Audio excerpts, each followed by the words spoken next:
34 attendees on the line, and we should be anticipating a lot more. But I want us at least to kick things off and start. And once again, good morning to everybody. My name is Ayah Bonga. I'm a broadcaster and a development economist. And I guess somebody who likes to think of themselves as somebody who thinks about some of the things we're going to be talking about today. And so really an exciting conversation and a fascinating conversation indeed for me. Talking about the historic inequalities and I guess how those confront the tasks of economic transformation in contemporary South Africa. And part of our Africa-France dialogues, where we're trying to make sense of what the South African experience of inequality can teach us, but also what it can teach the rest of the continent. And one of the very interesting things about South Africa is, yes, we might be log leaders in inequality, but certainly there are big question marks around when it comes to issues of unemployment, for instance, why our unemployment indicators are much higher than even comparatively poor nations. And a big part of that has to do with the kind of history that we come from. Not only insofar as it determined, where people could live, what people could eat, what people, could drink, what people, who people could love and not, but also insofar as it really was foregrounded on economic project that was accumulation by dispossession. And so a big part of what we're going to be talking about today is trying to make sense of that experience, but also in doing that, trying to see how in the contemporary moment we can reimagine a different economic reality. And it's a real pleasure for me this morning to be a facilitator in this conversation. And as we do that, I'd like us to maybe briefly go through some of what we'll have in our program today. So we're going to get opening remarks in the next few minutes or so from Mr. Aurélien Le Chevalier, who's the ambassador of France here in South Africa. Then thereafter, we'll have an opportunity to get a keynote address from Professor Vimal Ranchod from the African Center of Excellence in Inequality Research and SALDRU. And then we'll have our panel discussion. And our panelists this morning are Ms. Vusi Mavuso, the CEO of BLSA, Business Leadership South Africa. Also going to be joined by Ms. Shaira Kala, who's a researcher and activist and linked to the University of Johannesburg. Also going to be joined by Professor Michael Sachs from the University of the Witwatersrand and Dr. Tashmia Ismail-Saville, who's the CEO at the YES program, the Youth Employment Service. We'll also have an opportunity to get some concluding remarks and reflections from Ms. Sumaya Hendricks thereafter, who's an analyst at the Nelson Mandela Foundation, and then Professor Achille Mbembe from the Institute for Socio-Economic Research at WITS, WISA, is going to give us some concluding remarks, and that will be our session all the way through to about noon or so. And as I said, really commend everybody for being very disciplined and for us starting, spot on time. Maybe just a few housekeeping things before we start with the opening remarks from the ambassador. We will have sort of a two-way type of channel of inputs and comments, and a bit of a hybrid of sorts. So the idea is we'd like people to contribute as much as they can, and as I can already see, has already started on our chat platform, and it would be great, for folk to, as the discussion unfolds, to type in their comments there. My job is to go and mine that chat and effectively, in our discussions with our panelists, draw out some of the key questions, inputs, and comments that emerge there. We will also, towards the tail end of our panel discussion, around 11:25 or so, also have an opportunity to open up where you can sort of unmute your mic and make a brief input. And I must say, we must also try to be as disciplined as we can with that process. So we'll try and get short, very precise inputs there. And the idea is for us to contribute on both of those channels where possible. So, if you feel that you haven't had an opportunity to make your voice heard by unmuting yourself, please make full use of the chat, which I think is the primary mode of communication. And then in the case of the panel discussion with the panelists, we'll get a few remarks from them in response to the keynote address that Professor Ranchod will be giving. And then thereafter, we've asked them to prepare a few remarks and inputs on this question of how and what we can learn about South African inequality from our historical experience, and what lessons the continent and the world can draw from those experiences. As we do that, of course, we'll also have the opportunity for much of your interactions in the chat, to also be engaged with by our panelists. So that's the kind of discussion we're hoping for. I'm quite excited about what that will potentially look like. And so I'd really like all of us to make best use of the chat. And then when we do open up for the panel discussion, please raise your hand on the raise hand function here on Zoom. And we'll certainly try and get as much input and commentary from all of us as we can on a very important matter that we're discussing this morning. So once again, thank you very much for joining our discussion. Big thank you, of course, to the University of Cape Town and to the African Center as well, and the African Research Universities Alliance, and also to the French ambassador and the authorities for all of the support in putting together this discussion and in really supporting some of the work of the African Center for excellence in inequality research, whose work will also be reflecting on and trying to make sense of this morning. That being said, let me call up Mr. Aurélien Le Chevalier, who is the ambassador of France here in South Africa, to give us some opening remarks. Well, good morning to everyone, and thank you very much, Ayah Bonga. It's a pleasure to be with you. We are very pleased that the French Embassy has partnered with you, with the African Center, with ARUA, the UCT and ACEIR to organize this debate. Just maybe briefly to give you some context about this conversation that we will have this morning. It's part of a series of debates that we are co-organizing across the continent, actually in 12 countries, in 12 African countries, and also a 13th one with the diaspora between France and Africa.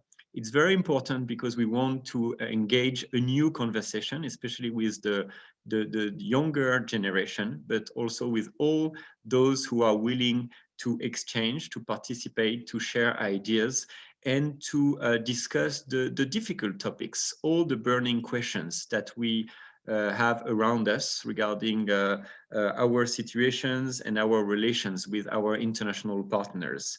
So in South Africa, for example, in that series of debates, we are organizing 4 conversations. This one is one of them. We organized already 2 debates, one on the access to culture and art, and the other one on geopolitical influences on Africa.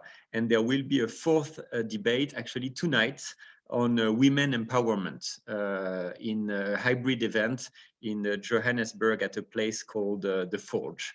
So it's part of an ongoing large conversation across the continent, and we intend to make the best out of these debates in terms of ideas and proposals to forge recommendations for a summit that will take place in Montpellier, France in October. That will not be a traditional summit of heads of state and government. It will be a summit of the civil society for the African continent, where these proposals will be raised, discussed, and give birth, we hope, to operational recommendations. So it's important to know that this conversation this morning is part of a broader picture and endeavor between us. But why inequalities and the topics that we have chosen for today? Well, first of all, because these inequalities are a major issue, as you know, in South Africa, and a great concern in all the African contexts. And so we felt we really needed to dive into the roots and discussions and science and hopefully solutions around this burning issue of inequalities today. Second reason we have chosen this topic because France has been partnering, especially with ACEIR, on surveys to better understand the inequalities context in South Africa. So we've co-designed and supported reports and surveys in the recent months with already very interesting findings, and we look forward to continuing these works to have a better science-based knowledge about the phenomenon of inequalities, to try, of course, to be more efficient in the fighting against these inequalities. And the third reason is that is also because inequalities is a very political debate. And today we would like to suggest to all our participants, and it's great to see that the turnout is very high, really to express one's views very sincerely, very straightforwardly. We are here to express ourselves. Of course, it's important to have a scientific approach, but we are here also to express our opinions. And especially around inequalities, we know there are historical debates, there are contemporary debates, there are difficult debates, and we would like really to engage and to raise these issues together this morning. For that, we have a great participation and wonderful panelists that I would like to thank warmly. Thank you very much for your time, for your availability. It's really a high-level panel that we are having this morning, and that will make this conversation a very interesting one. And I would like to thank also very sincerely ACEIR, its director, Professor Murray Leibrand, and his teams, who have worked very hard to make this conversation happen. And let me thank also very sincerely philosopher and historian Professor Achille Mbembe, who is with us today. Professor Mbembe has been asked by the French President Emmanuel Macron to accompany these debates across the continent. So it's a great honor to have him on board with us this morning for our South African debate, and to also generate these proposals that will be discussed at the summit. So this participation and his direct involvement are very important to us. So thank you very much. Have a great, frank, fruitful, and inspiring discussion, and we look forward to it. Thank you.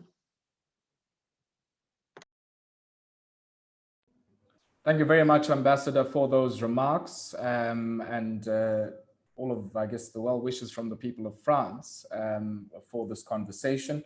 And I guess without any further delay, allow me at this point to introduce Professor Vimal Ranchod from the University of Cape Town's African Center for Excellence in Inequality for Inequality Research, I should say. I always get that wrong. And also from the Southern African Labor and Development Research Unit, SALDRU, who is going to be preparing some remarks similar to what I guess the ambassador had been speaking to. Why does this issue matter? Why is it an issue of such great concern for us, not only here in South Africa, but across the continent and the global South? And especially in the South African case, what accounts for its continued reproduction and persistence in the contemporary experience of South African people? And Prof, let me hand over to you to give us your remarks as part of our keynote address this morning. Thank you so much, Ayah Bonga. Let me just share my screen.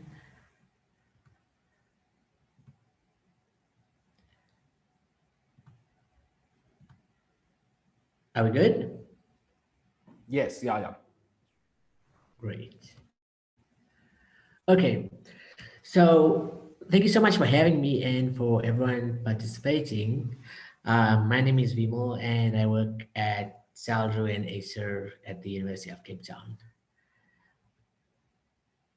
And now, why is it not? Okay, here we go. So what I want to do today is very quickly give us like a brief overview of inequality in South Africa, and then think about why it turns out it's so difficult to address.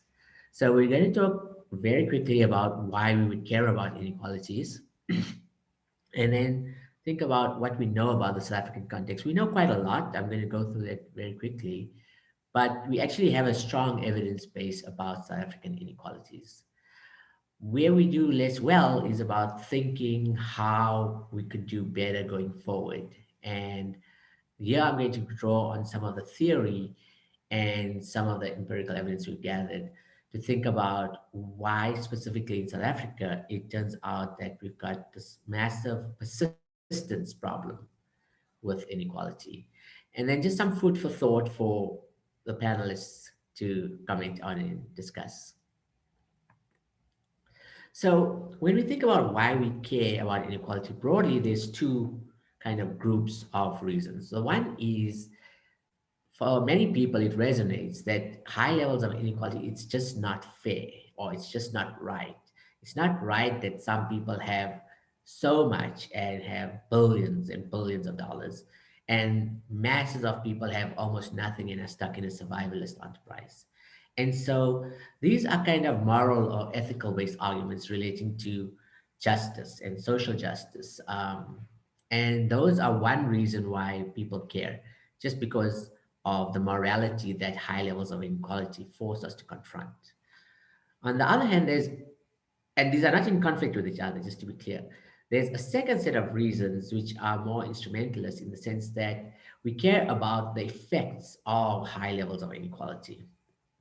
And here there's lots of potential reasons where we would worry about high levels of inequality. And a really great book is called Spirit Level, which documents for rich countries some of the effects.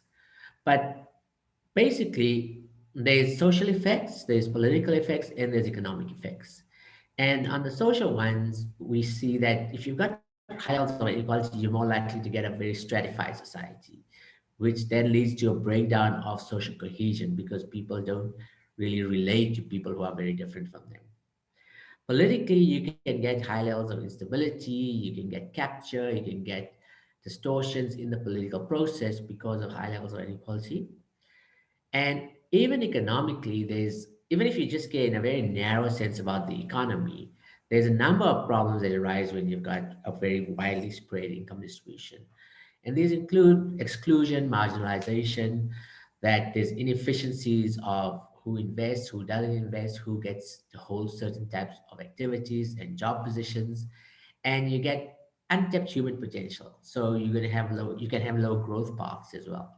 So I think that this is one of the key um, issues in the country. It's perhaps the key one. But as Ayah Bonga said, we also have this high unemployment level, and the two kind of they support each other basically. The high unemployment leads to high inequality, and the high inequality probably also exacerbates our unemployment problem.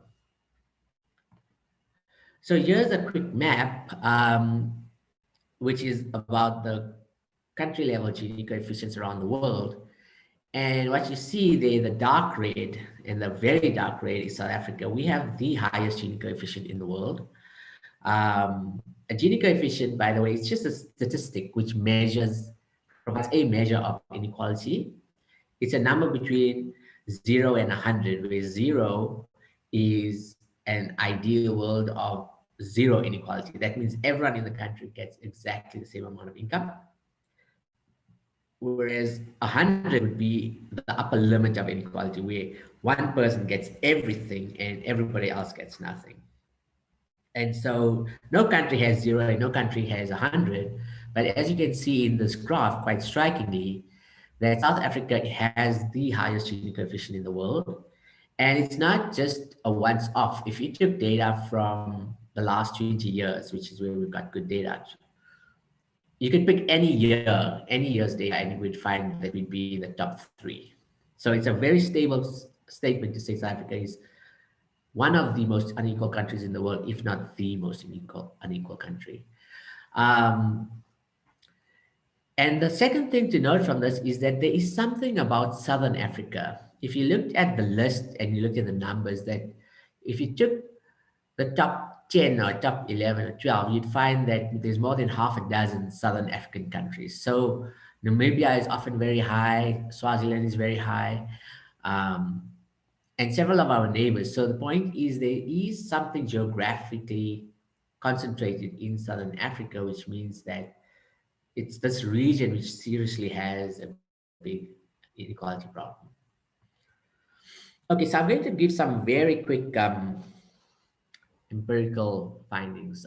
This is from the South African Inequality Trends Report, which we did in conjunction with Stats SA and was released in 2019. And here we've got racial inequalities in employment or unemployment in this case. And what you find is that the old apartheid hierarchies are still very much prevalent here. So, for example, by 2017, African unemployment rate was 31%, whereas for whites, it's 6.7%. So roughly 5 times higher unemployment rate amongst Africans. And then you've got that old hierarchy of African, colored, Indian, and white. And that's on who gets a job and who doesn't. Now, if you look at this, this is a plot of earnings. So earnings meaning your total monthly wages for that subset who have a job, right? So it's about labor market inequality in this case. And the fact that the graphs, the point is that higher values are to the right. And so a graph that goes to the right means that that distribution is of higher income values and therefore preferable. And what you see again is that even though there's a big differential in who gets a job and who doesn't from the previous slide, in this slide, we see that even within those who have a job, the distribution of earnings for Black Africans is furthest to the left, followed by the colored, followed by Indian, and then lastly, the white is to the right, meaning that there's two aspects to this inequality in the labor market.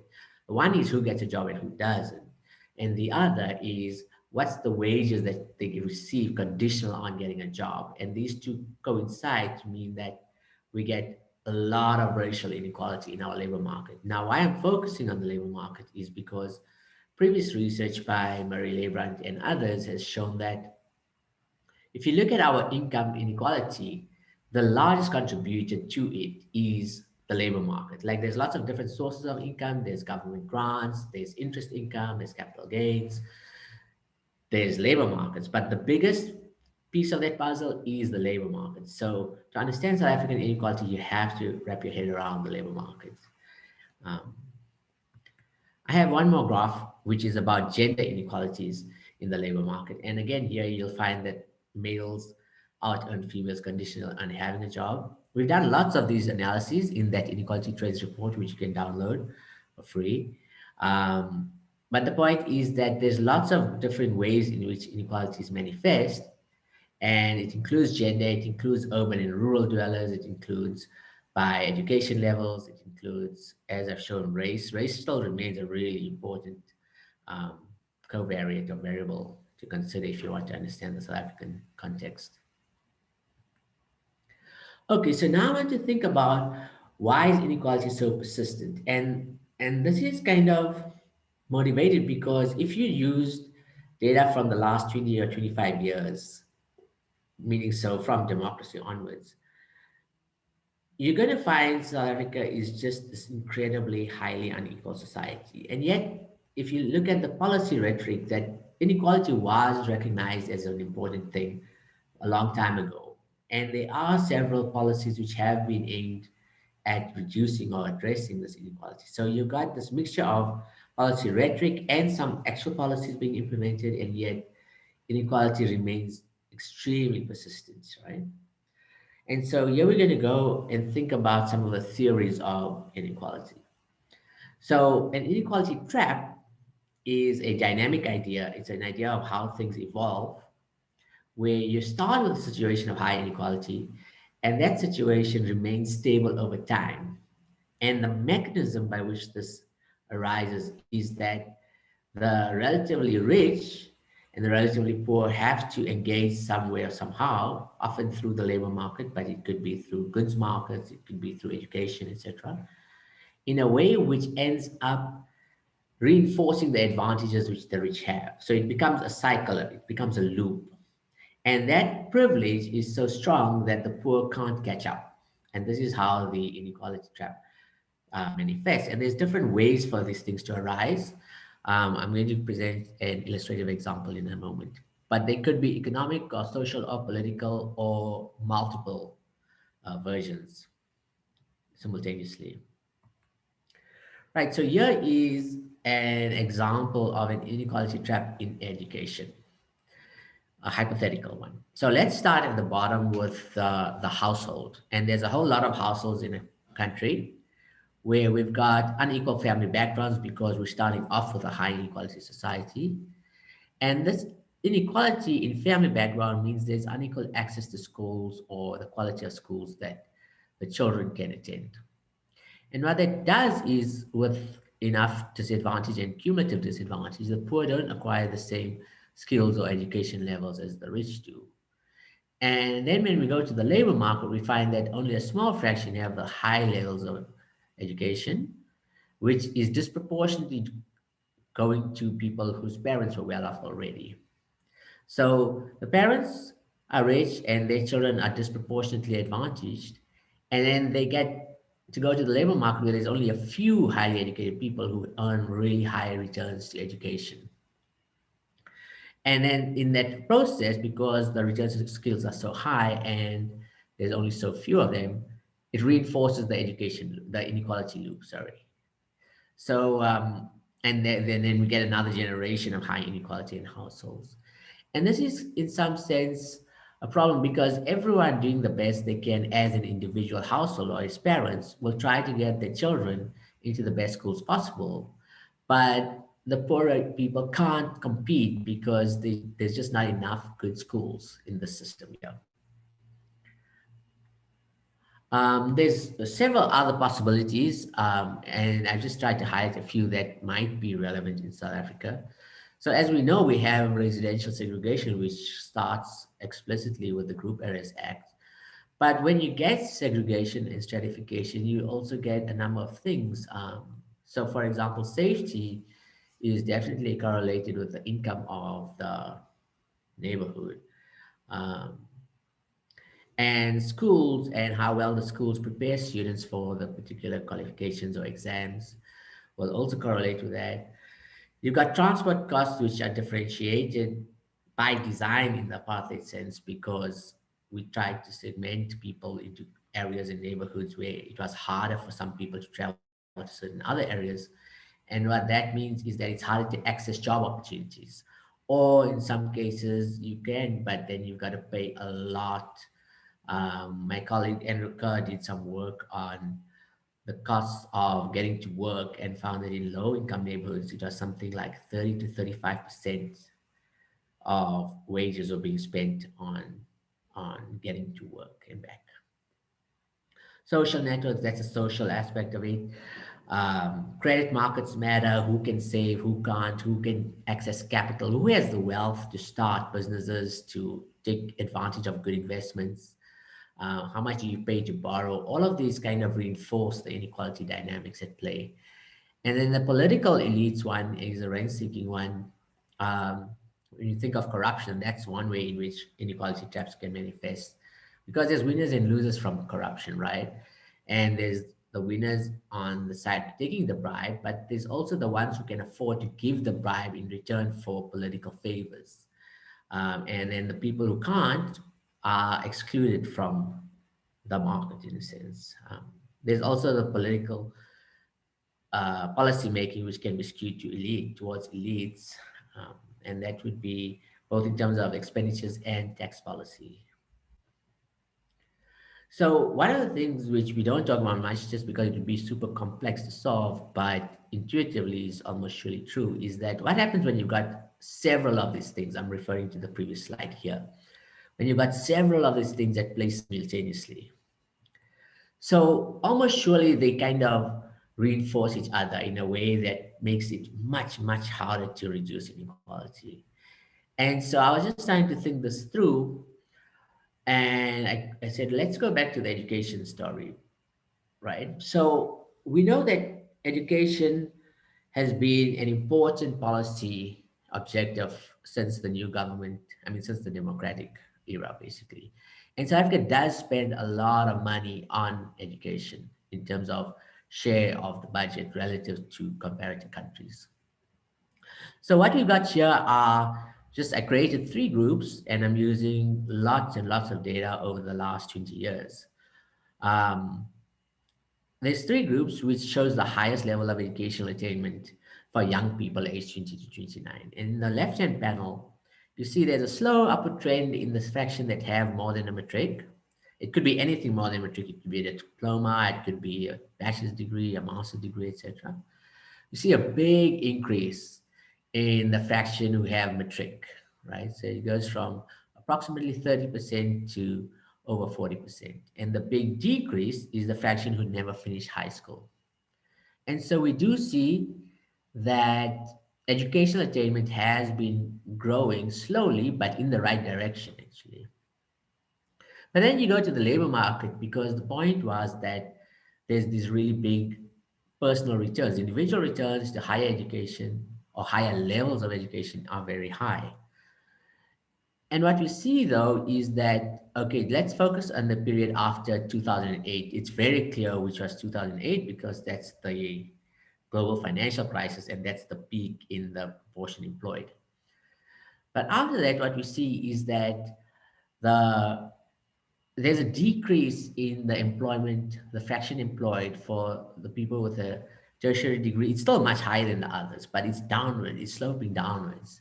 And this is also true for the people with only a matric, that it's sloping downwards. And the thing is that as we get more and more education, the job opportunities may be growing, but it's not growing as fast for these groups. And so we've talked a lot in the public discourse about skills and education and the skills mismatch, but there's been some element of faith that the jobs will appear, and it's not clear that that can be um, anticipated fully out of sample if you got everyone to have a matric or everyone to get a degree, for example. So I've probably said most of these things already. So we have spent a lot on public education and for a long time, and we have seen substantial increases in attainment, but youth unemployment remains extremely high. It's over 50%, and that was before COVID came. Um, so there's these questions of where do jobs come from and what encourages jobs growth. And in essence, we need more firms and or we need bigger firms in terms of the people they hire, and or we need firms to do what they do in a more labor intensive way and by implication relatively less capital intensive way, or some combination of these things. And my point here is just that the education inequality trap dynamic will intersect with an industry concentration dynamism in the industry and market concentration, which is again a historical thing in South Africa. And these two would intersect in a way where education and the value of education for addressing inequality gets mitigated or enhanced depending on what's happening in the market structure side of things. So I'm almost done. I don't know how I'm doing for time. Ayah Bonga, I'm sorry. Um, So let's just reflect a little bit. We have a long history of pro-inequality national policy. And I think that's important to recognize that it was racialized pro-inequality. South African policy was to make inequality and make it stable, right? And that includes colonization and dispossession and apartheid. Apartheid was about maintaining a racialized class structure. So, given that you've got centuries of these institutions and ways of doing things, it's unlikely that we could have addressed all of this in 25 years. So, when we think of a better life for all, I'm thinking of the slogan that was used some time back. I think it was the 94 election. We have to ask how much better for whom and in what ways, because the recent past has seen that it's been much, much better for the people who were already advantaged, who were already privileged on average. There are exceptions in all groups, of course, but for the people who already had wealth, the people who already had infrastructure, who already had education, they've done very well. And for most of the people who were disadvantaged, they struggled. And we can show that quite unambiguously with the data. So short of massively disruptive social change in the form of revolutions, what we need is a policy system which is thinking systematically and substantial. Like it can't be small marginal changes in a sustained way to reduce inequalities. So yeah, that's all from me. Thank you so much.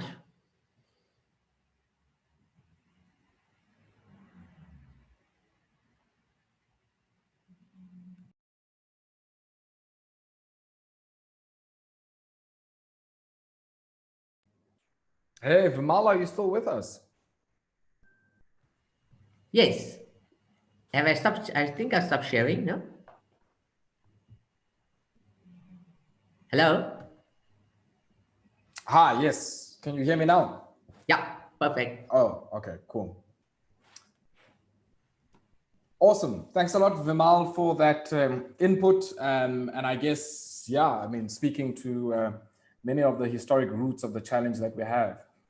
But in particular, I think what appeals to me is this view that we've lived probably for a few centuries in a pro-inequality type of policy regime, and are now faced, I guess, since the last few decades or so, with how we dismantle and untangle that. And I think that's a very important part of what we're going to be talking about in this panel now. But thank you very much, Vimal, for those remarks. I think the first person we're going to go to in our panel this morning is Ms. Busi Mavuso, who's the CEO of the Business Leadership for South Africa, BLSA. And maybe, Busi, just as we start, we're going to get an input from you of just under 10 minutes or so. But just some opening reflections and remarks in relation to some of the issues that have been raised in the work that Vimal has done. In particular, this sense that to better understand South African inequality, you also have to understand what's happening in the South African labor market.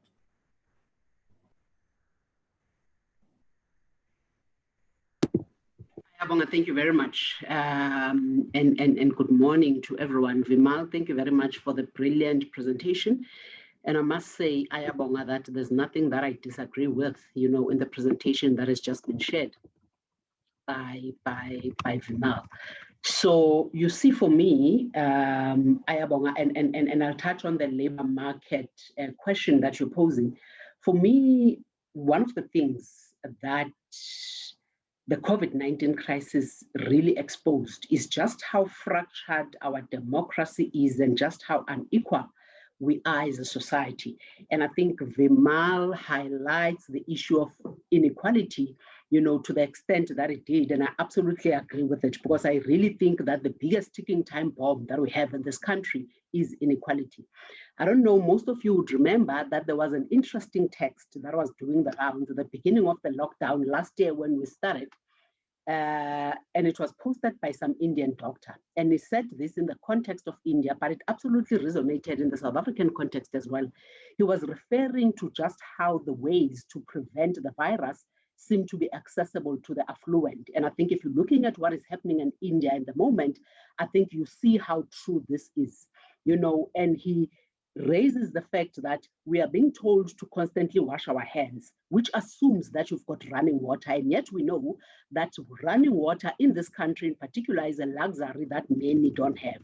He said, we are being told that you have to constantly hand sanitize your hands, assuming that you have the money to buy the hand sanitizer. And yet we're sitting in a country and in an environment, precisely because of inequality, where a lot of people are still struggling to meet their basic and security needs, you know, as per the Maslow's hierarchy of needs.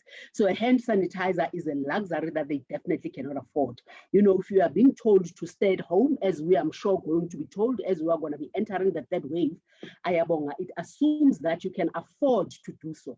And yet we know that we're operating in an environment that the majority of our people are employed in the informal sector, meaning that they make their living on a day-to-day basis. So if they don't wake up every morning and go out there to make their living, then they don't have the means to can actually provide for their families. We are going to be told to social distance, as we've been doing since the beginning of the COVID-19 crisis. And that assumes that you've got a privilege to live in a house big enough to can social distance. And yet we know that we're sitting with so many South Africans precisely because of inequality that literally live on top of each other. You know, you don't have to look far. You just have to look at Alexander, you know, which is a stone throw away from the richest square mile in the African continent. You know, if this pandemic doesn't make us as leaders to carefully think about how we sustainably start to deal with our structural economic flaws, then I don't know what will. There is absolutely no doubt in my mind, as I said, Ayah Bonga, that the biggest ticking time bomb that we have in this country is inequality. And the problem about domestic inequality is that it undermines social stability, which means the quest of attaining a sustainable and conducive environment within which business should operate will continue to be elusive. You know, I recently had a conversation with a colleague and we were reflecting on these issues. And he was talking about, you know, how much of a dangerous environment we live in, you know, as South Africans, and where we find ourselves as a country where you have way too many people who have nothing to lose. He said, I remember when that was me at some point in my life in this country, much younger. He said, we used to go out to face R1 rifles with sticks and stones. And going out there, you knew that three things can happen to you. You will either die, you will either get paralyzed, or you will be shot at. But because we had nothing to lose, we didn't care. He said, as a country, you don't want to have so many people that have nothing to lose. You want the opposite of that. Because if people have got something to lose, then they think before they act, and they somehow become moderated. So South Africa finds itself in an environment where you have way too many people who have nothing to lose. We are sitting in an environment, Ayah Bonga, of two economies, one nation, and it is unsustainable, because if we agree that our focus as a country right now is economic recovery, then I'm afraid that our economic recovery efforts will be elusive, because you see countries that will quickly bounce back from this COVID-19 crisis are those with diamond structures, where they've got an 80% middle class. Our structure is a pyramid structure, which means that 10% are living in opulence, about 35% middle class, and you've got more than 50% of your citizens that are living in abject poverty. You see, this is a problem. It is a problem because it is the middle class that carries economies, not the rich. And when you look at the middle class of South Africa, you will see that by true definition, we are not even the middle class, because if that person were to lose their job, you just have to look at how quickly their life is going to unravel. You know, you have to look at how quickly they're actually going to be subjected to poverty, and they're actually going to have to lose everything that they have. So we are therefore, you know, sitting in that tricky environment. Ayah Bonga, let's agree that no nation in the world can achieve inclusive economic growth by excluding the majority of the citizens of its country. We cannot go to war with only 10% of our soldiers. And I think the other thing that Vimal touched on is this important issue of education. And I think, I don't know why we are still sitting where we are sitting as South Africa in as far as education is concerned, because a lot of us are living proof that education is the most effective tool for development. And we know that, as per the WEF's Global Information Technology Report, which was produced in 2015, the quality of schooling in a country is a powerful measure and of the wealth that countries will produce in the long run. And as it should be, South Africa has the highest spend in education, and yet we have done very little to change the foundation of apartheid. So by and large, the Bantu education system in this country is still alive and well. 80% of our grade 4 students cannot read for comprehension. The OECD ranks our education system 75 out of the 76 countries, and our children are behind in maths and science than those in poorer parts of the continent. We are the only country in Africa that, upon achieving liberation, we have seen our education system deteriorating. Let's agree that with our education system as is. Our kids have lost the race before they've even begun running. You see, South Africa is an open economy, and Ayah Bonga, I'm touching now on the labor market issue. South Africa is an open economy, meaning that we are not only competing with ourselves, but we're competing with the rest of the world. So we are literally sending our kids out into the world where they have to compete with Asian tigers who have been taught programming from grade 5. But just also think about what this does to our competitiveness as South Africa, because we know that companies are as good as their employees. So we are going to continue to lag behind on global stages as a country, precisely because we are failing to invest in our education system. So it really undermines our efforts from an economic recovery perspective. It really undermines the interventions that we're trying to put in place to ensure that South Africa continues to be, the investment destination of choice, to enter the African continent. But you're sitting in an environment where I think you are trying to stop me, Ayah Bonga. So maybe no, I'm not. Sorry about that. I think one of our people were on unmuted. But let me maybe ask you a brief question now that you have stopped. Busi. Absolutely. Around, in all of the challenges that you've mentioned, let me put my camera on. In all of the challenges that you've mentioned, what then becomes the role of business? Because one of the issues Vimal is raising in his slides is this lopsided issue of capital formation. And that's not the money that we'll see in bond and equity markets. It's actually the sinking of shafts, proper sort of greenfield investments, turning new soil, and effectively, in essence, creating new jobs and new economic interests as well. What becomes the role of business in that, and some of the other challenges that you've mentioned, spatial apartheid, education, and all of the other elements that I guess fail to contribute to this competitiveness that you mentioned? So, Ayah Bonga, it's very clear in my mind from where I'm sitting that to whom that much is given, more is expected. And if you agree that business is the only social partner with disproportionate resources, we therefore have an obligation to do more in trying to address the socio-economic transformation in this country. So that's one. And on the other hand, you've got a government that has put in place policies such like BBBE to try and intervene, in the inequality crisis that we're facing as a country. But you see, if government is going to put BBBE policies without monitoring and evaluation, then you're sitting precisely with what we're sitting with as a country. You see, BBBE has now been made a blunt instrument precisely because of the lack of monitoring and evaluation. So the fact of the matter is that you cannot get Turkey to be excited about Christmas, right?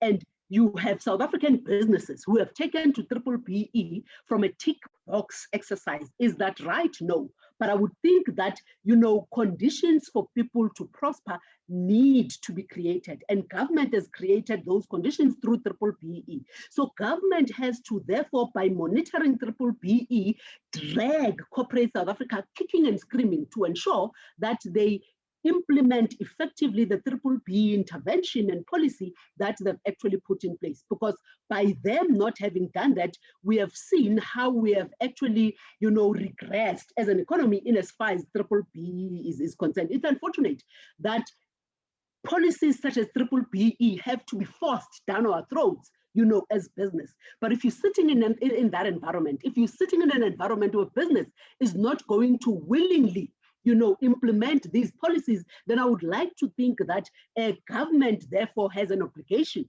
to ensure that they monitor and they force corporate South Africa. They force corporate South Africa to implement these policies because they know that the bigger agenda is to try and address the inequalities and redress the past imbalance.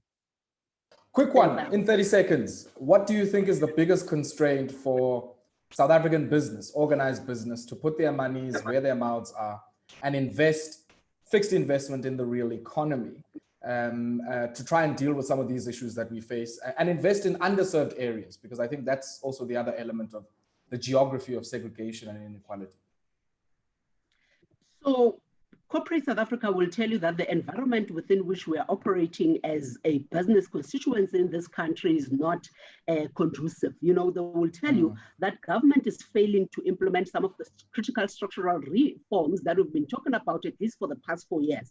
You know, we will tell you that the top 5 policy focus areas, you know, that have been jumping up and down about, you know, have not been addressed. You know, issues around improving the ease of doing business, issues around, you know, ensuring the SOE reform and rationalization, you know, issues around energy stability, you know, issues around Section 25 of the Constitution in as far as, you know, the land expropriation without compensation is concerned, so that it can guarantee property rights, you know, issues around tackling crime and corruption, so that we can ensure that when you invest in a country, you know, then whatever it is that you're investing is not actually going to land up in corrupt activities, but it will be directed to where you actually need it to go, you know, as business. Sis Muzik, thank you very much for those remarks. I know you have to leave us in the next few minutes or so, so I certainly hope you can stay maybe for a few more minutes and hear some of the other remarks, but really big thank you to you for being generous with your time this morning.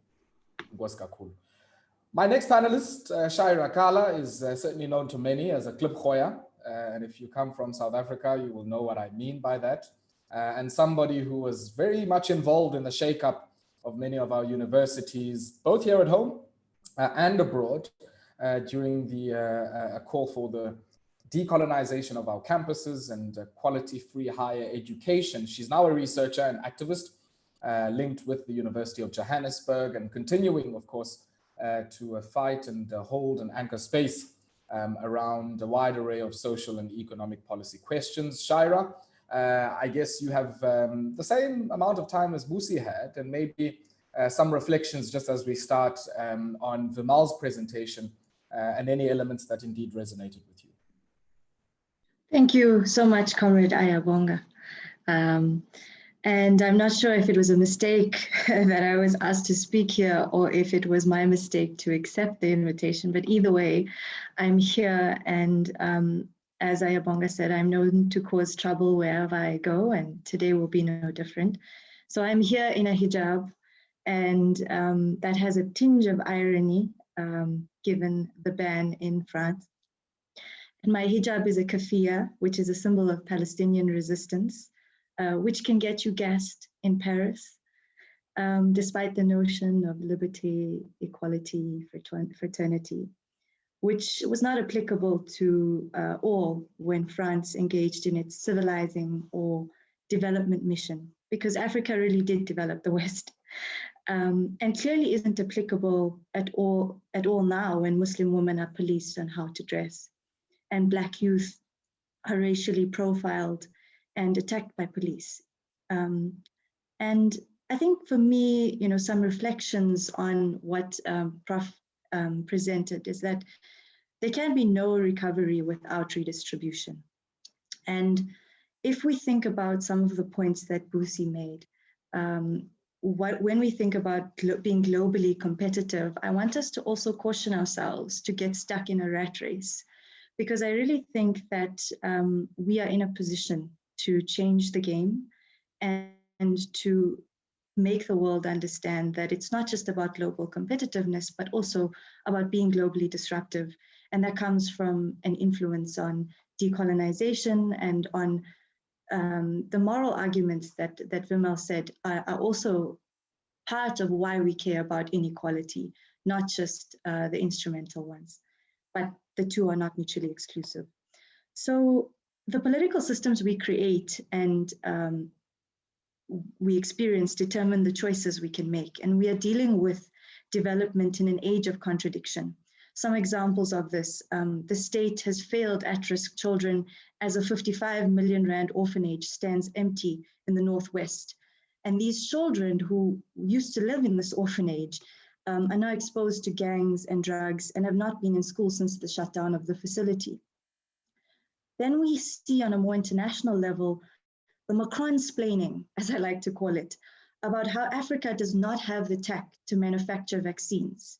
Well, of course, if France and other countries stopped blocking the TRIPS waiver and shared the knowledge and the tech and the starting ingredients to scale up production, perhaps we would have the facilities to add to the global production, which is falling short on its own targets. And then we have, on a local level again, the money to bail out South African Airways, but not for the millions with zero income who need a lifeline in this once-in-a-century global pandemic.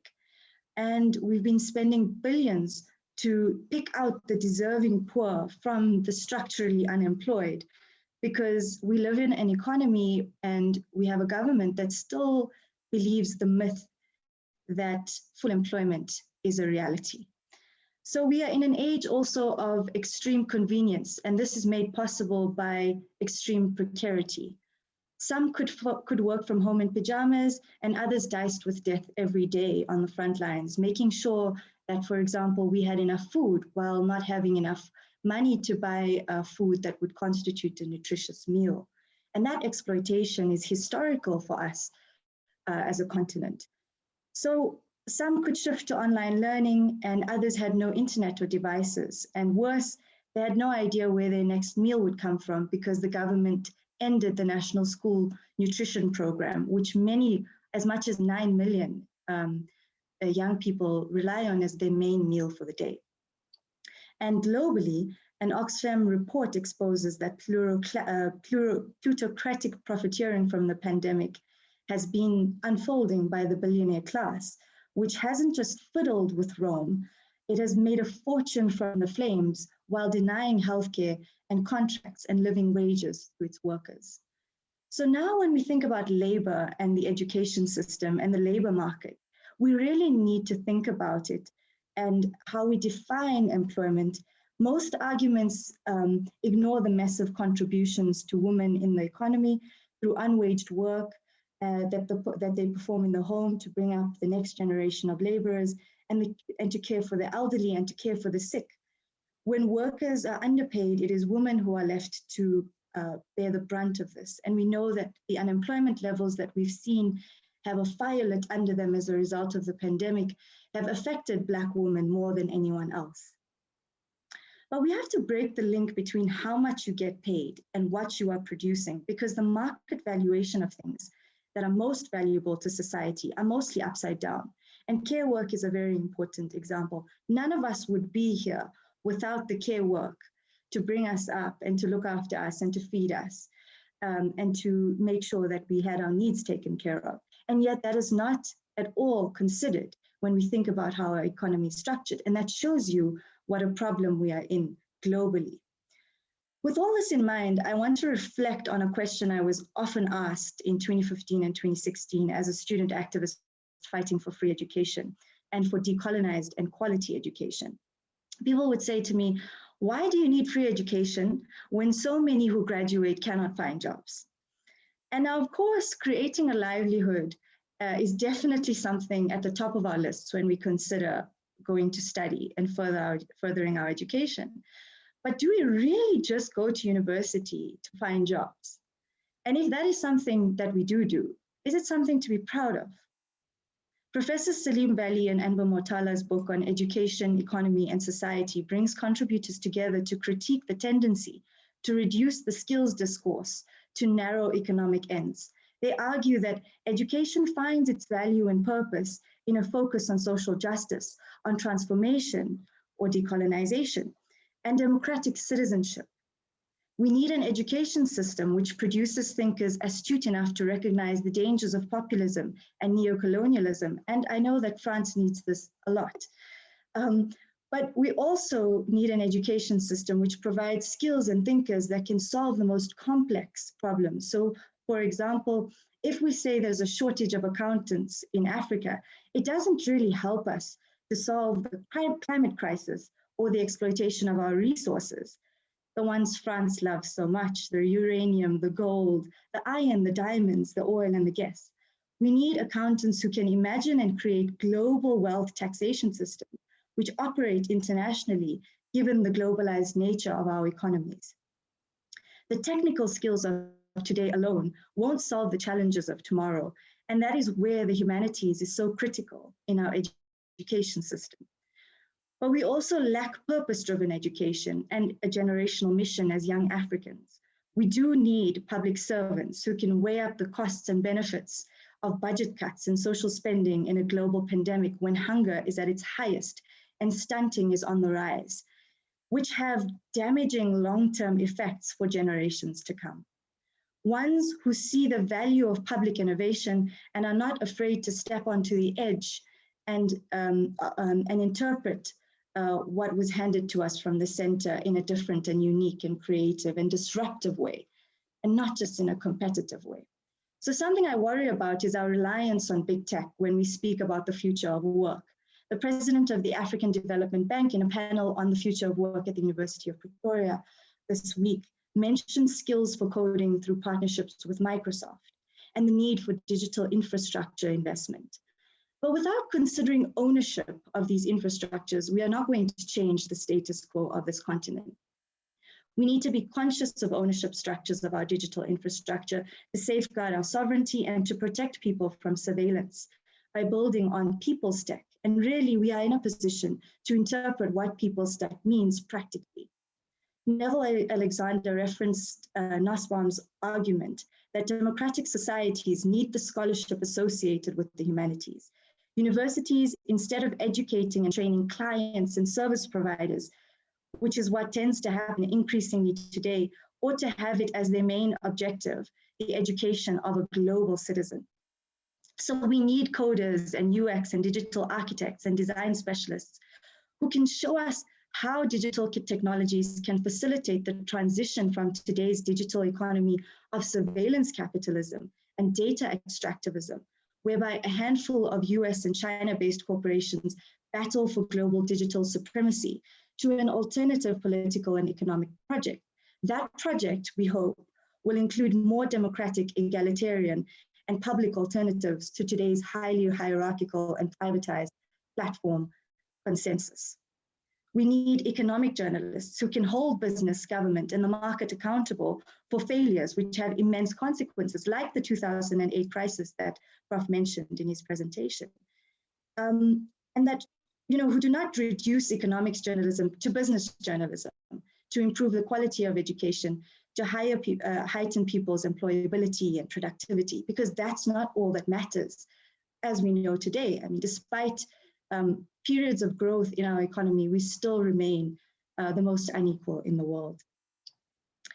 But all that is being said in this pandemic really remaps familial, social, and working conditions. And we face some old and new concerns with regards to relations between the economy, subjectivity, and education. And at the nexus of all of this really is the idea of work itself.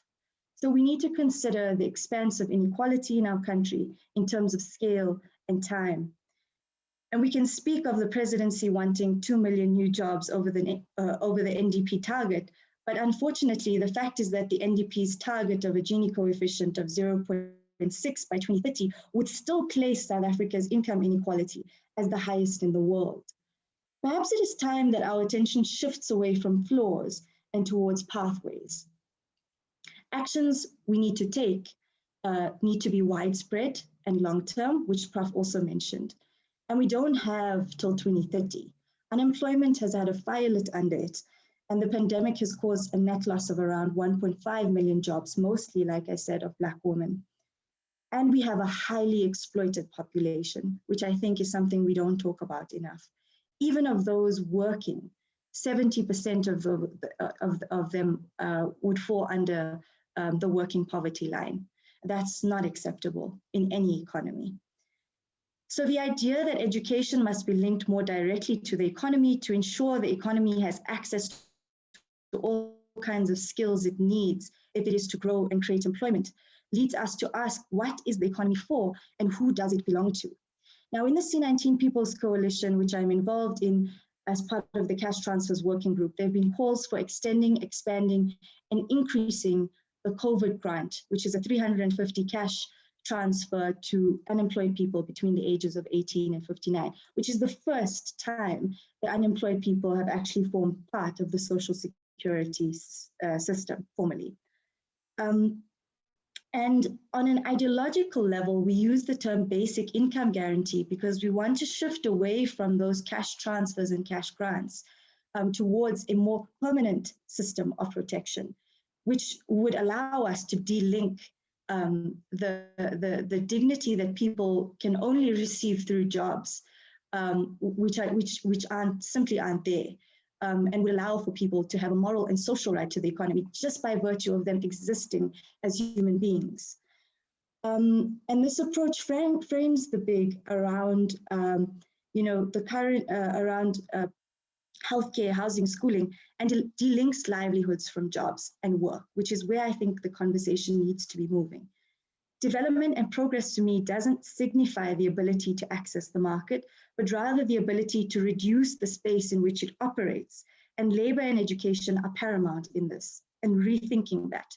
So if we cannot understand these complexities, and if we only see a basic income as an alternative to neoliberalism, as an evolution of neoliberalism and not as a way to think about redistribution and justice as an alternative to neoliberalism, we'll end up having UBIs where people use the money to buy water and essential services. So in tandem with this, we also need to think about basic services. And there was a study by the Global Social Policy Journal which found that regular income assistance boosted the self-esteem and agency of women recipients in Brazil and South Africa. And these findings also underscored the added benefits of cash transfer programs because they embedded in a stronger public health and social service network in Brazil, which we lack in South Africa. So the fundamental lesson is that income transfer programs must operate in deliberate coordination with social service institutions to deliver the maximum benefits, especially for women's empowerment. This means providing transport, access to information and data, shelter and food, all of which are generally considered to be essential to full participation in a global economy. Ayah Bonga, I don't know how I'm doing in terms of time. You probably have another minute, so let's give you a minute and then I have a few questions for you. Yeah. I'm literally at the end. Sure. Yeah, so really thinking about transformation is not enough. It wasn't enough at universities because we shifted more to a decolonial framework, and it's certainly not enough in the global economy.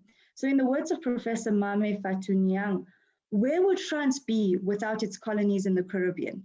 Where would France be without its huge possessions in sub-Saharan Africa? Where would France be without its possessions in Asia, without Algeria? Neocolonial military control and extraction are things we need to talk about if we're speaking about France-Africa relations. And the challenges of tomorrow will be much bigger without dealing with these issues right now without delay. And the pandemic provides a perfect opportunity for us to completely change course. So the role of young people is to keep pushing that door open, armed with our imagination for a much more just reality. We need a shared universal ideology of decoloniality, because decoloniality is about life and coloniality is about death. And ideology works to legitimize the unequal distribution of value in everyone's eyes. It creates a web of beliefs through which we see the world, understand it, and have a desire to change it. And therefore, we can't just speak about being globally competitive in an unjust system. We need to speak about being globally disruptive. Thank you. Shaira, thank you very much, Comrade Shaira, for those remarks. And I think even starting it off by reminding us that we're not here to beat a drum for neocoloniality. And I think that's a very important reality because all of the things you touch on, the commodification of knowledge production, non-waged activities of social reproduction being shifted to the margins of former native reserves and townships, and the role that segregation has had in the express reproduction of white life, not just here in South Africa, but in many of the French colonies as well, is probably for me one of the driving realities of why we find the inequality that we see. I'm quite interested, Shaira, in your comment around the care economy, because this issue around the social reproductive activities that are not given any wage or not factored into our calculations or given value in any meaningful way has really been shown up during the COVID-19 pandemic. And I think there's a lot of question marks around what role that plays in a comprehensive social security framework that is focused on reducing inequality, alongside, for instance, the COVID-19 grants and the injunction to pay those grants. Yeah, so Ayah Bonga, I think one of the most jarring and disturbing and unjust situations we're facing right now is that even if we look at the support for unemployed people, there has been an exclusion of caregivers in that support. So if you are a caregiver and you're getting a child support grant from the government, that grant is for your children. It is not for you as a woman or as a caregiver, because 95% of the caregivers in South Africa are women, but we still have others that aren't, right? So if government is saying to women, you know, who really benefit from these grants, I mean, we've even seen the Gender Commission saying that they assist in reducing gender-based violence, which has seen a rise globally in the pandemic, then we're not putting our money where our mouths are. And really, if we can speak about rhetoric around women and caring about women, we need to ensure that women are included, caregivers are included in the COVID grant. And the COVID grant itself was terminated in last month. So what we're really now facing is a situation where the NITS-CRAM data has shown that hunger has increased and people have not seen a bounce back in terms of jobs. And yet government is failing to provide the necessary support, and in fact is cutting spending to social services. And that is for us a very, very disturbing reality, and it certainly isn't going to change the situation. So like we said, I mean, we're not talking about wealth taxes in South Africa. We're not talking about wealth taxes globally. And that's a problem for me because that is also the heart of where the inequality stems from. And in order to create these protections for caregivers, in order to undo the ignoring the care work that is, I think, in Africa 3 times the size of the global tech economy, we're not going to see a change in this status. And I guess also the concentration of market power in big tech, is effectively creating very sort of feudalist robber barons in that industry. At many instances, at the express encouragement of some of the governments that are involved. So I think there is some concerns around that. But maybe a last one, Shaira, and it comes from a comment that Samantha Ramwell has put out on the chat, and it's around the BIG, and not notorious BIG, but I guess the basic income grant.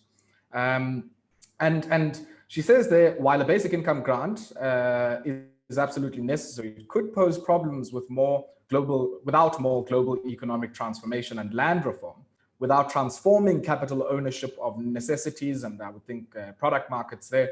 Spending of the income grant would represent a subsidy to private capital by the government and taxpayer. And I think that's in agreement with what you're suggesting. I mean, we see it every month, money making a one-way trip from SASSA pay points and post offices to many of the big retailers as a predictable free cash flow for them without any risk, and effectively consolidating their own market power in the food system at a time when we're trying to undertake significant asset transfer through the land reform program, through education, and many other similar measures.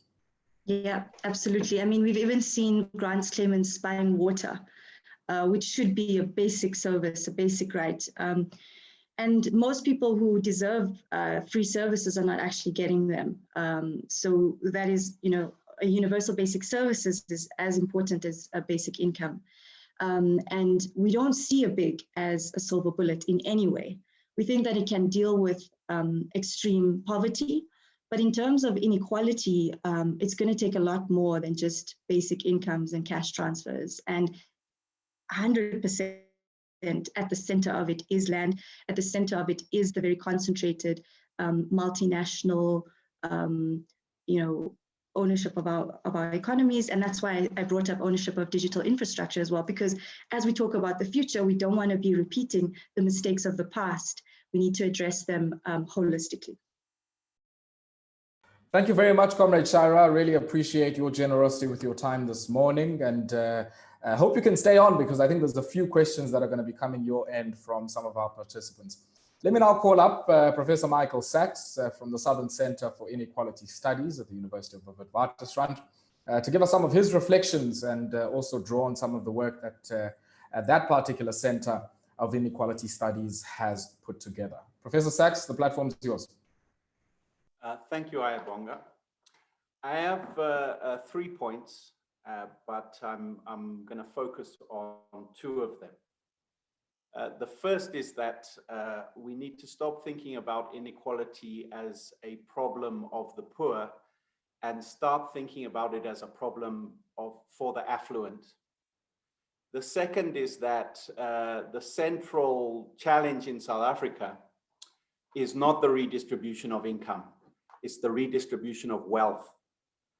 And the third is that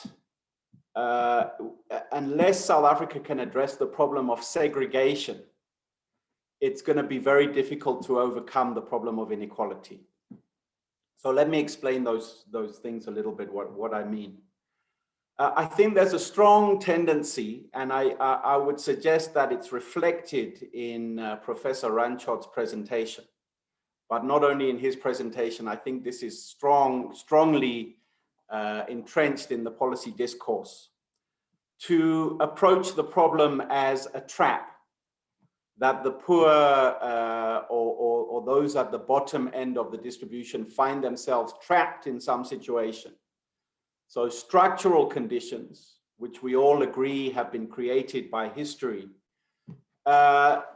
result in some kind of deficiency or lack amongst the poor, whether it's a lack of an education or a lack of a job or a lack of human capital or whatever it may be. And then what this focuses us on is it tends to say our job is to help the poor or those at the bottom end of the distribution to escape from this trap. Now, I'll come back to why this may be difficult, but first of all, I want to ask, when I say our job is to help the poor escape from this trap, who are we? Who is it that must help the poor escape from this trap? And I would suggest that the same discourse answers that question by saying we are the state. So the state has to devise policy that help the poor escape from the trap, and if we can do this, we will have a more equal society. Now, I don't disagree with any of those propositions. It would be good if we were able to do all of those things, if the state was able to help the poor escape from this trap. But the problem with it is that it seems to suggest that the affluent have no role in this. The affluent are already paying taxes, so they're already making a sacrifice.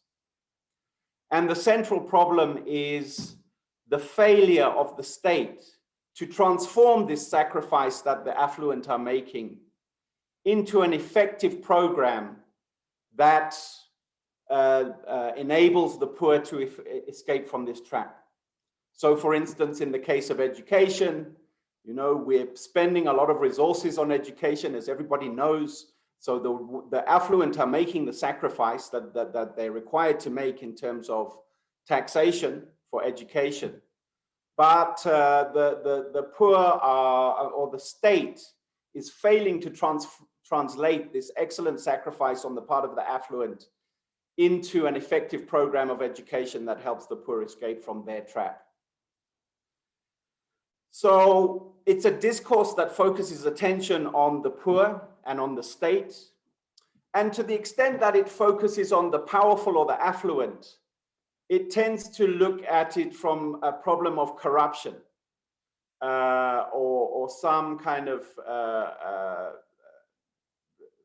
malignant problem amongst the affluent, which we might say afflicts certain sections of the affluent more than others.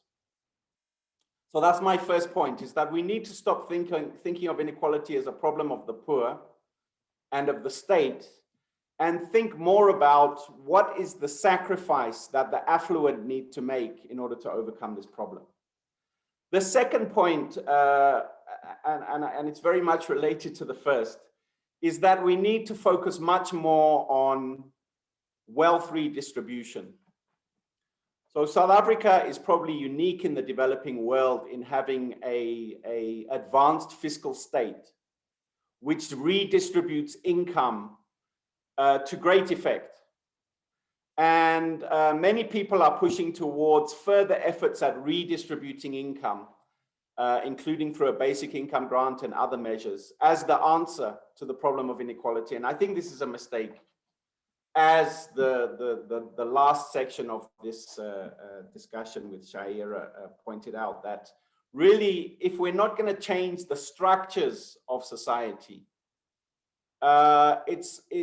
we can certainly do more to alleviate poverty and alleviate the problems faced by the poor. But unless we change the institutions, the patterns of ownership of assets, the patterns of wealth, the patterns of access,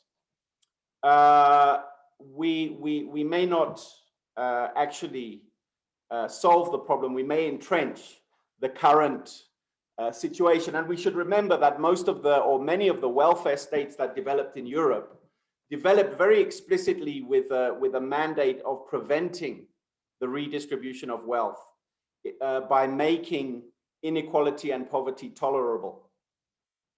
So I think the answer to a history of dispossession, we must do redistribution. I'm not against redistribution. I'm saying we're already doing quite a lot, and it doesn't seem to be making a very big difference. Therefore, the answer to the problem of dispossession in history is repossession, not redistribution. Lastly, I would say that the central problem that South Africa has to confront in this issue of inequality is segregation. And what do I mean by this? So I think we are used to, on both the left and the right, framing the problem of inequality as fundamentally an economic problem, a problem about economic production. And therefore, we focus on the labor market, capital allocations, exploitation, and so on and so forth. This is certainly an important part of the problem. But I think we need to take a leaf out of the propositions of the Swedish sociologist Göran Thurborn, who suggests that there are three elements of inequality that interact to reproduce this system. The first is, he calls vitality, by which he means the socially constructed unequal life chances of human organisms. The second is existential inequality, by which he means the unequal allocation of personhood, i.e. autonomy, dignity, degrees of freedom, and opportunities for self-development. And the third is resource inequality, which is the one we tend to focus on almost exclusively. So I think that in South Africa, we've spent too much time talking about the last one and insufficient attention on the first two. So I noted in this week's debate about inequality in the new frame, it was only really Ayah Bonga that brought in the question of existential inequality into the discussion. Everyone else focused on essentially resource inequality. So we need to take a more sociological approach. The reason I say that the central problem is segregation is that, to me, inequality is reproduced in South Africa by the segregation that exists in social systems. So we have a segregated education system with a private system entirely separate in the field of education, for example, entirely separate and unequal from the public education system. And I don't believe that we can have an effective public education system while we have a segregated education system. We have to find a way to create a single national education system. And I would suggest that this is one of the things that we can learn from France, which, following its revolution, went about very deliberately creating French people through its education system. So, and I think it's not only in education that we have this segregation. We have a segregated education system. We have a segregated health system. We have segregated security, with public policing providing security to the majority and private policing providing security to the minority. We have segregated residences, with gated communities occupying larger and larger spaces within our centers. We have segregated pension systems. So we have a segregated society. And my point is that we can focus on the economic aspects of inequality, but unless we make a frontal attack on the sociology of this segregation, I'm not sure whether we will succeed in addressing inequality.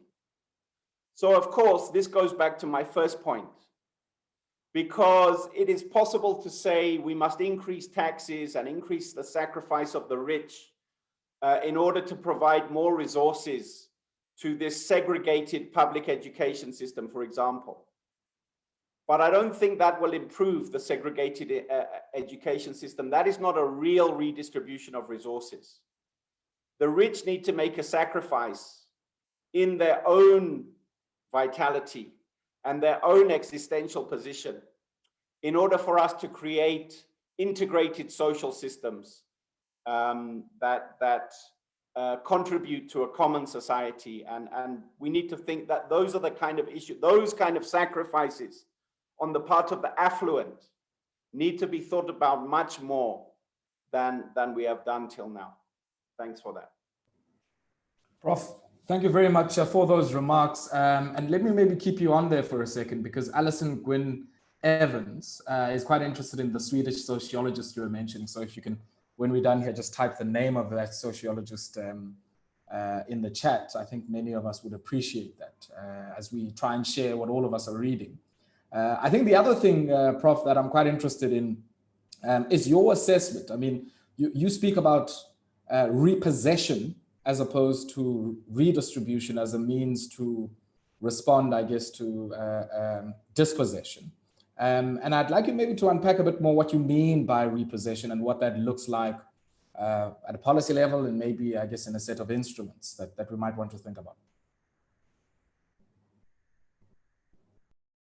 So it's a difficult question. I mean, I'm saying, you know, I don't believe that, you know, that there are there's assets and there's income. In economics, we talk about stocks and flows.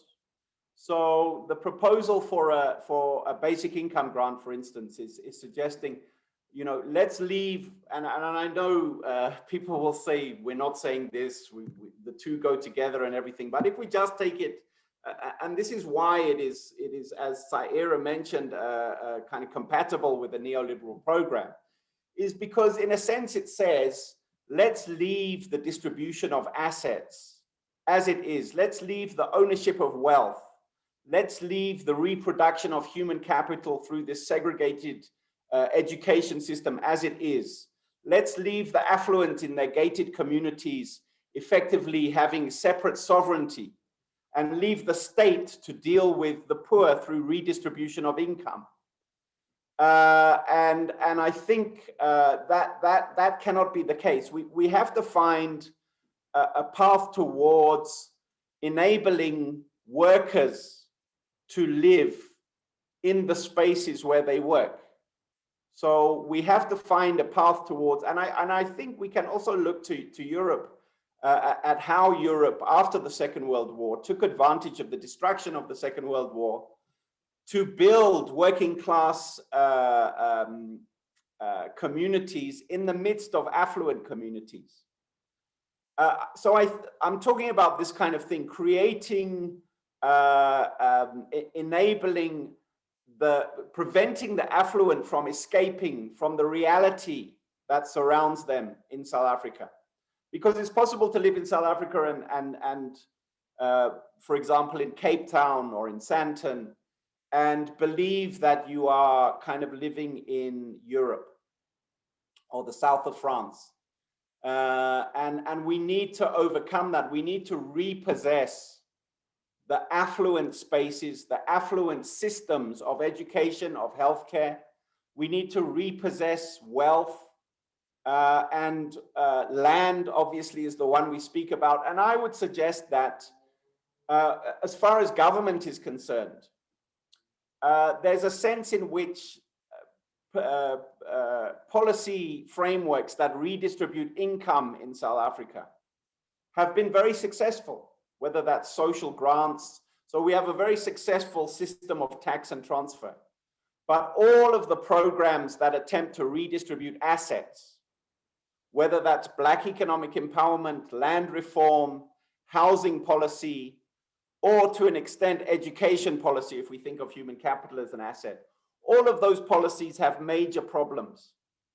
And I think this goes back to this issue of segregation and wealth. So I think I'm saying we need to, the majority need to repossess the wealth of South Africa, not simply have their condition alleviated through income transfers. Thanks a lot for that remark, Prof. And maybe, I guess, a last question. And I think it's linked to this notion of repossession. I mean, one of the critical features of the history of inequality in South Africa, which is what we're going to be talking about, has been the use of fiscal and other social control mechanisms as a dispossessive mechanism. But it hasn't ended there, as now, I guess, a mechanism of transfer, especially in relation to education, healthcare, and all of the things that we need to survive and socially reproduce ourselves. So you think about the quit rents, the poll taxes, the lodgers permits, all of the other influx control measures that generated an inordinate amount of money, from African and Black people, and in return gave nothing to the spaces where they lived, made sure they lived very far from where they were, had horrible schools, horrible health infrastructure, sanitation, and the like. And I guess in the discourse, Prof, I want to maybe hear your perspective on this. There's seldom that recognition that when people call for repossession or redistribution, if I can use that, it's really about saying this is an outcome of having some claim to an experience of injustice and a direct material and fiscal experience, rather than how it's often theorized and people saying, well, I have money and I pay more taxes and therefore there's no case for such repossession and redistribution.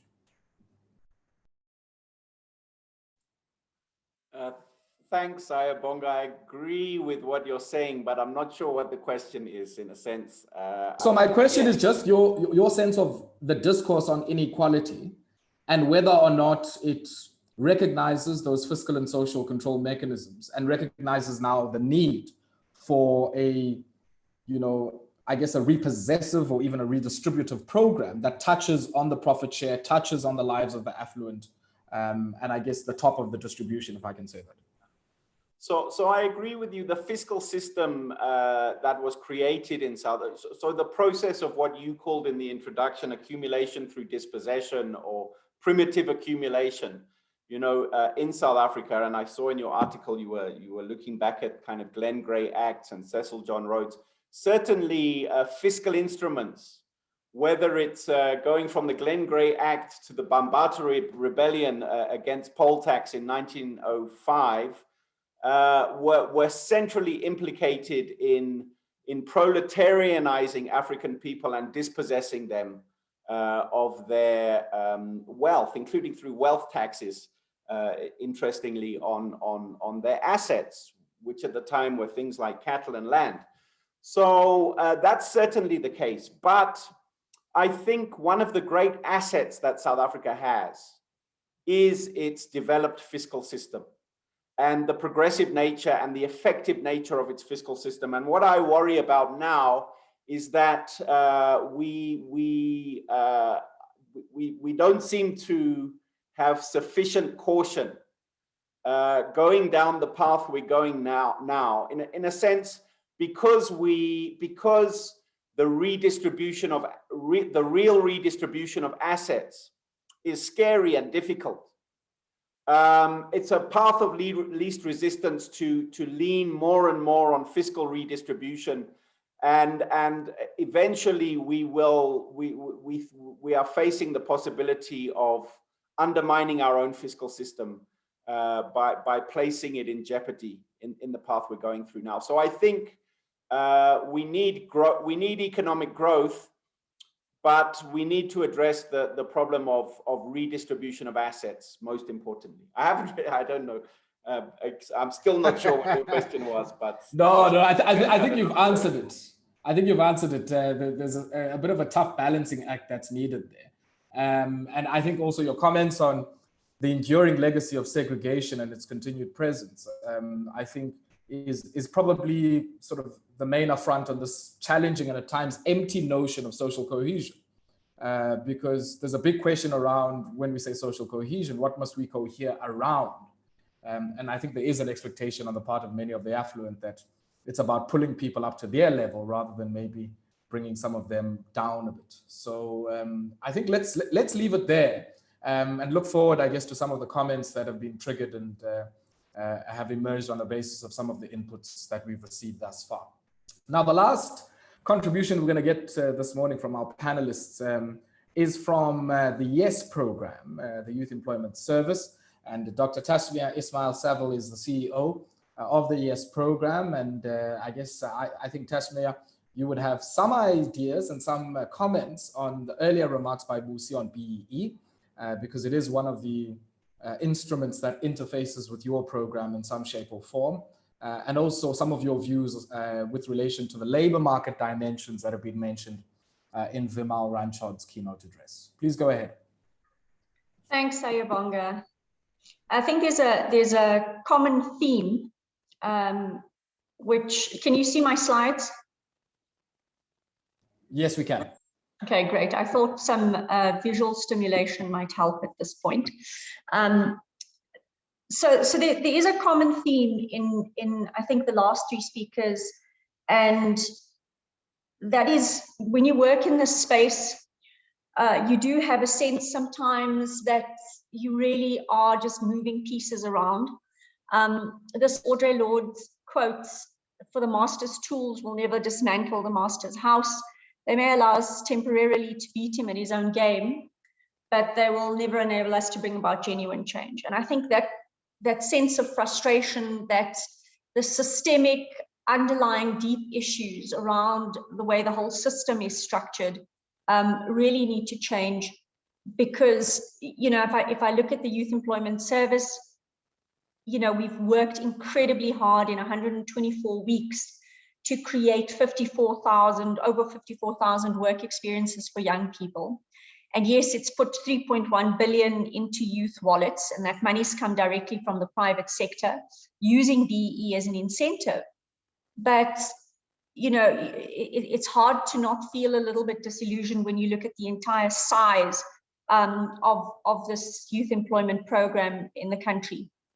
And this idea that inequality locks people out, keeps them trapped, and makes it really difficult for them to access the networks, information, and tools of production to be able to escape this reality. Because, you know, one of the questions for this panel was around how do we improve social mobility? On this WEF social mobility index, South Africa is 77 out of 82 countries.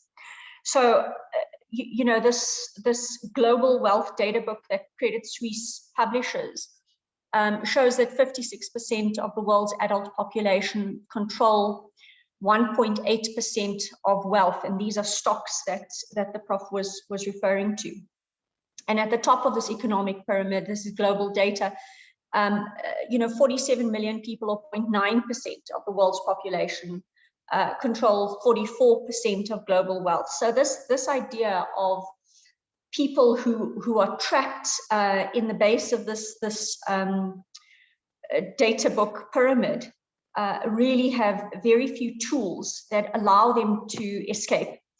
Getting a decent work, of course, is a very important way in which we can reduce inequality, but how do we start to create those decent work opportunities to scale when the current inequality infrastructurally, both literally and figuratively, has left people in the dark? I mean, this picture is quite literal, but what it also means is that those that we see in the dark don't have access to the network infrastructure, which is around electricity, digital connectivity, and lack of access to those networks also means lack of access to knowledge and IP and the production tools that can help them escape. So this stuckness is acutely felt in the country. I know Shaira mentioned earlier, she's she talks a lot about grad unemployment, which stands at about 8% in the country. And our real problem are 56% of youth who enter the labor force each year who don't even have a matric and wouldn't qualify to get into our tertiary academic institutions. So this marker of having made it in South Africa is this, I have a tertiary education, I've been to university, and we really need to rethink the way we give young people tools who are never going to make it even to those institutions which are pretty elite in our country and in Africa.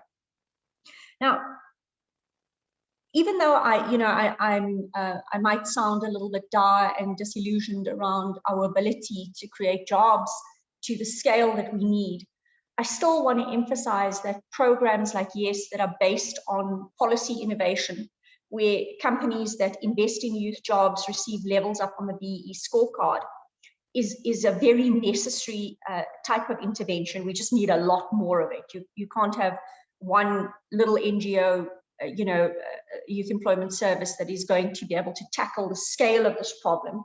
But if we look at this data, we see that in South Africa, GDP growth just doesn't keep up, or is decoupled from employment. I mean, the only country on this graph that comes close to us is Russia, and we know that they're like 47 families, something in Russia, that controls over 60% of their wealth. So this idea of needing very structured programs with policy innovation to try to reverse this situation is not going to improve with economic growth. And I think everybody's repeated that. I don't have to dwell on that too much.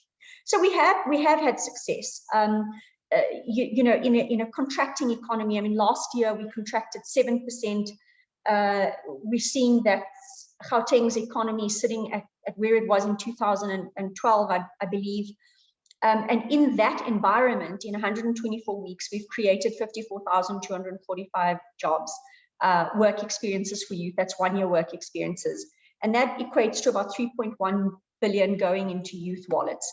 There is a longer term effect, because what we've seen is once youth enter the jobs market and actually get a job, they're able to build networks. And one of the things locking many young people out is they simply don't have the networks to be able to get into that first job. So we also give YES Youth smartphones, and the smartphone we build a digital CV, we build a digital profile for this young person. And we also train them digitally. So there's a whole network access that they're able to achieve by being part of the program. And what we've seen is that in our latest survey of our alumni youth, about 42% of them, which was a very, put a smile on our face, it was a big surprise. We thought that this number was going to be a lot lower given COVID impacts on the economy, but 42% of them are moving from that first work experience with this digital CV and profile into further work opportunities. But the reason we've been able to create these 55,000 jobs is because we were able to give the private sector something back for their investment, which was this level up on the BEE scorecard. And I do feel that if the BEE scorecard is used in a much more honest and authentic way, it does offer tools to the private sector to be able to address inequality. One of the most powerful pieces on the scorecard is the enterprise and supplier development component, where through this you can take to communities tools for production and access to markets, and try to reverse communities from being largely consumers into becoming producers. So this is, part of what we do on this YES smartphone is not only connecting youth to being able to access data for free. So we have a 0 rating arrangement with Vodacom, so youth don't pay for what moves through their Yes apps.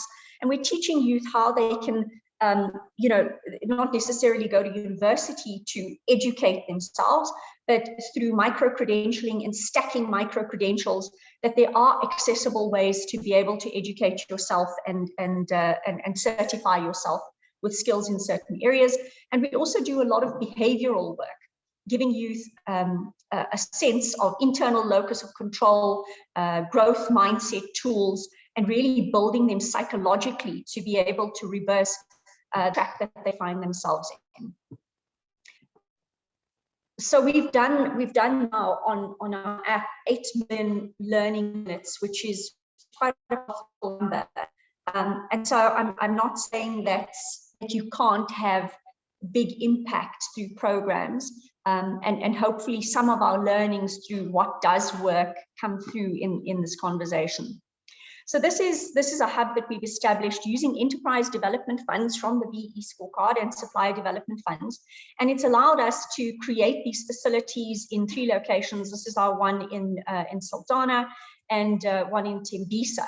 And what we try to do, I mean, these are microcosms of what needs to happen at a national level, but we're trying to get industry IP, knowledge and best practice on competitiveness into the hearts of communities to make small businesses able to compete by being able to access these networks of knowledge, by bringing free Wi-Fi in and training programs.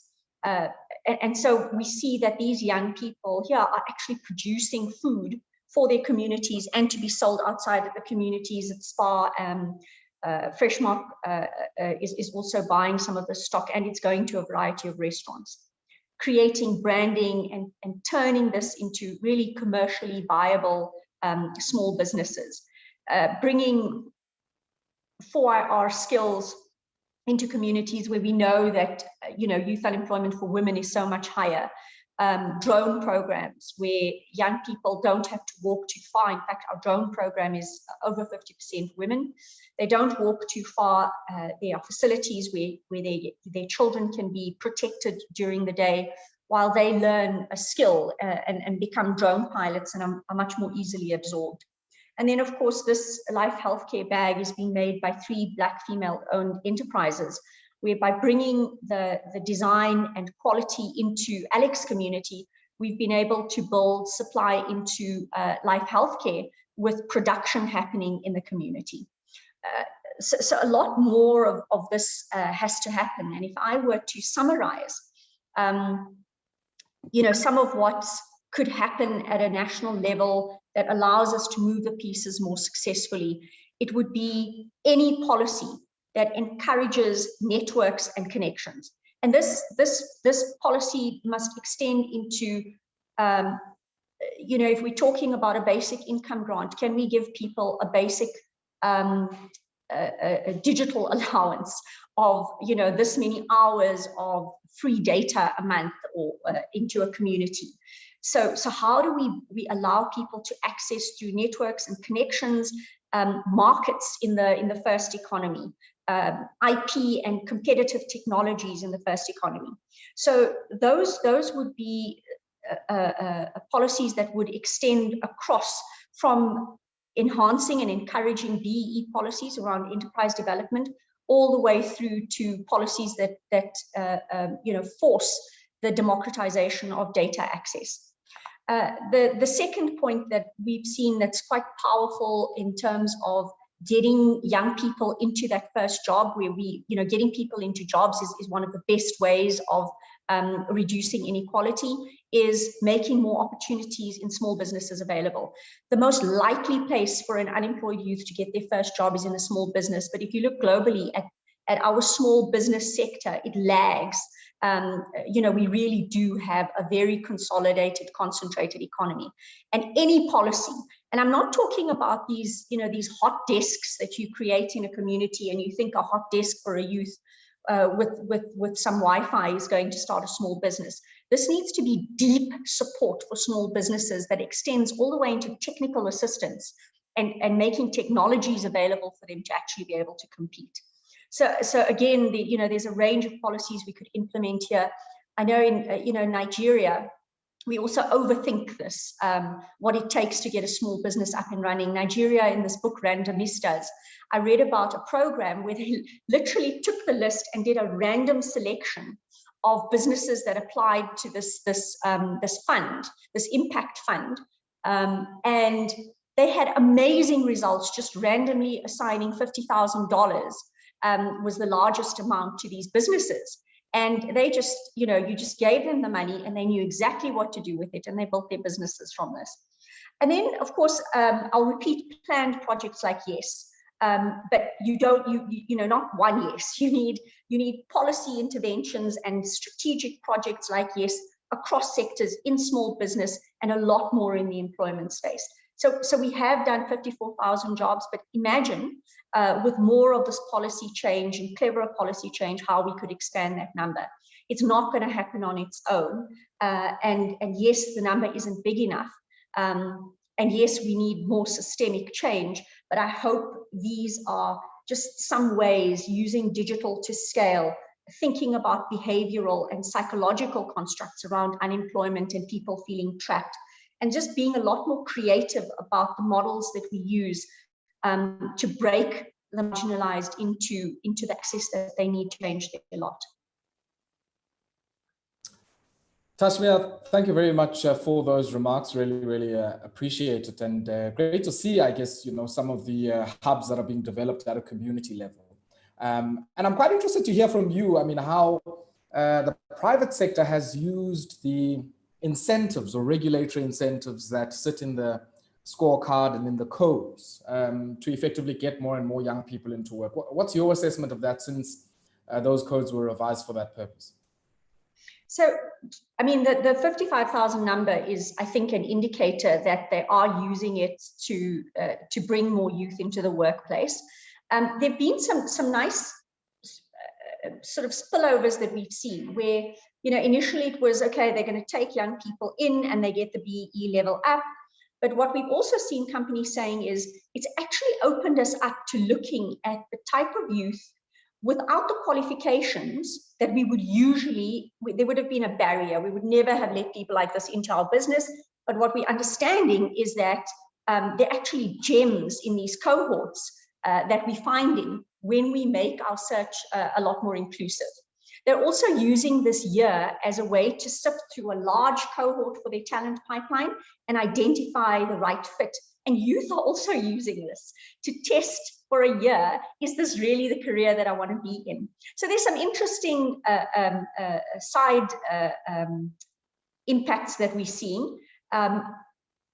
It would be fantastic, though, if a lot more corporates came on board and figured out ways to use the program to let more young people in.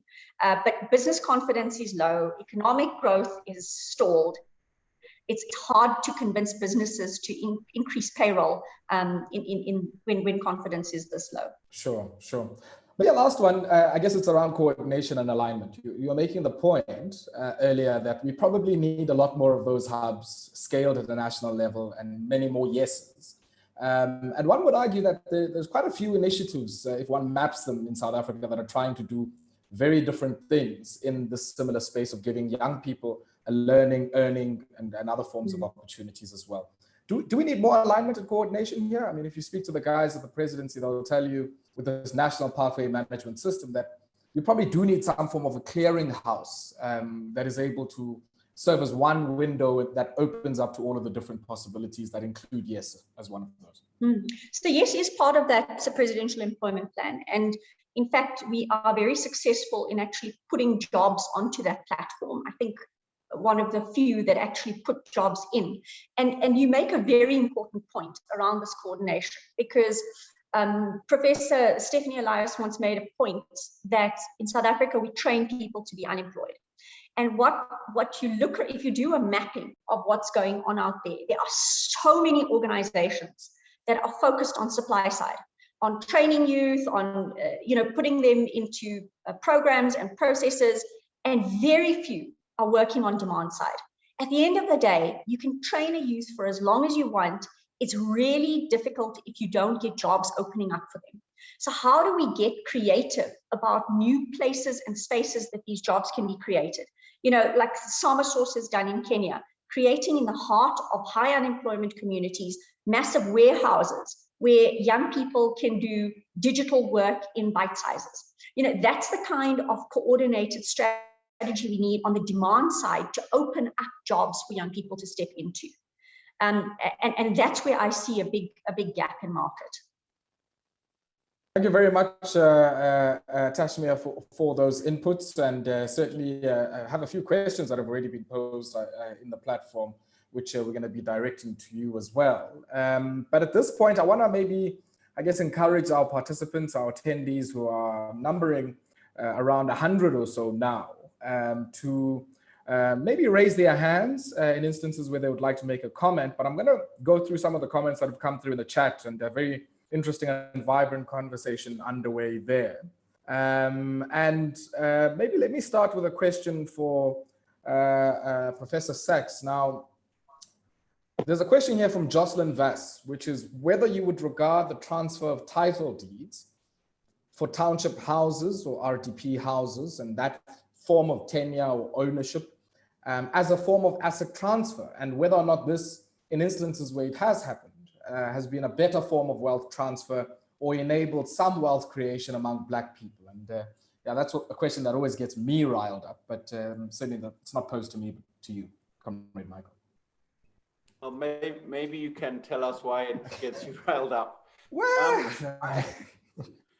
I think, you know, an RDP house far away from any economic opportunity with a title deed is probably better than an RDP house far away from any economic opportunity without a title deed.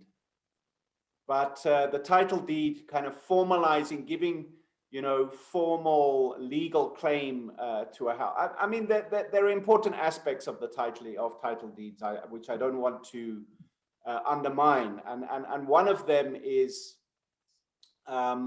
I mean, there's important work, for instance, going on in Khayelitsha around how do you create, how do you enable people to buy, how do you create a market for housing in less affluent communities?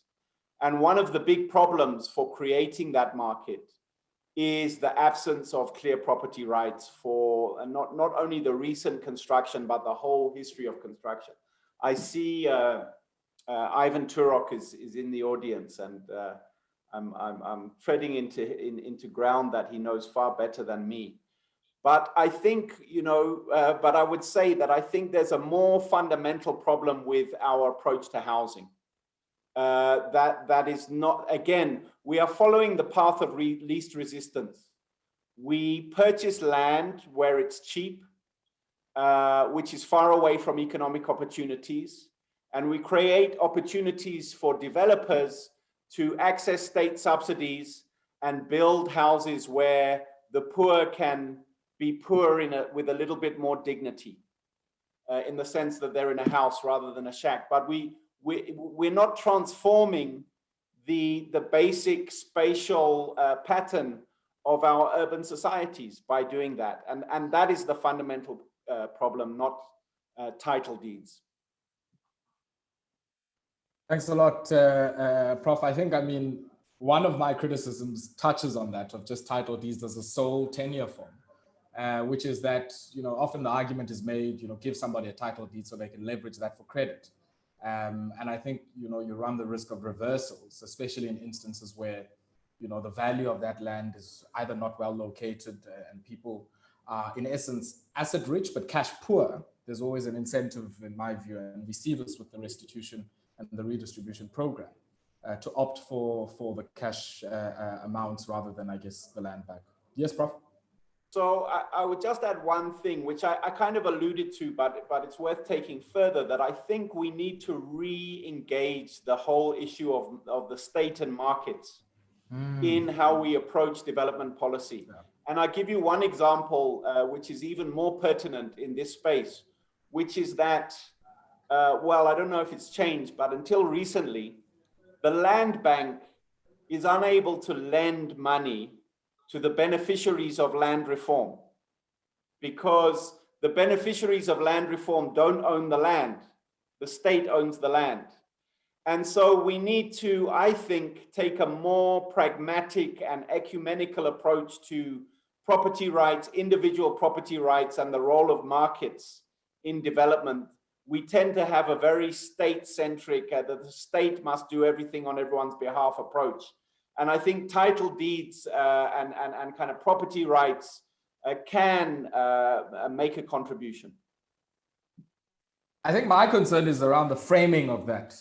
So if I'm sitting in a village in Tsoshimvaba somewhere and I'm on land that is PTO land, so permission to occupy rather than a firm title deed, surely there should be some mechanism of financing, least of all in the developmental DFI space, like the land bank, of financing any production or any investments that I make in that part of the world. But I think it's a debate to be had. This question of how we think about property rights and coming from the history that we come from. Shaira, let me maybe come to you, because I think a lot has been happening on the chat. And I guess in relation also to some of these questions on education. And one of those is something that I find quite interesting, because it does mirror in some cases, probably not entirely, what you see in the United States and in other parts of the world. This distinction in the higher education space between historically Black institutions, what was seen in South Africa as Bush colleges, vis-a-vis the more traditional, white institutions, who are the historic Afrikaner and English institutions in many of the urban and some rural centers as well. Let's talk about that, and I guess your view about the influence that has on labor market participation. Yeah, thanks, Ayah Bonga. So I think what Tashmia said about businesses being very selective in who they bring into their employment, and thinking about the fact that unemployment figures are so high for people who've never seen a university, compared to the relatively low unemployment levels for graduates. It's important to differentiate the type of graduates. So if I were to speak to a few of my friends who've worked in corporate South Africa, they are very clear that when they get applications for jobs that come from your WITS, your Stellenbosch, your UCT, and historically white universities, there is definitely a trend towards accepting those candidates over those who come from historically Black universities. And it doesn't sit well with me, because we are, like Comrade Michael Sachs said as well, we're seeing a continuation of these bifurcated systems, not just at a basic education level, but even if we look at tertiary education. And at what point are we going to say that we need a standard where, in terms of infrastructure, in terms of quality, and in terms of accountability, we can regulate the levels of education that people actually receive, and also undo the bias that exists in the market, so that we don't see the situation where really amazing, hardworking, incredible students get rejected just based on the fact that they come from a particular university. It is prejudice, and it is something that we need to be much more aware of. Even if we're looking at scholarship applications, I sat on the First Strand selection committee this year, and we see the similar situation there, right? So it's something that we really need to be more conscious and aware of, and try to actively undo.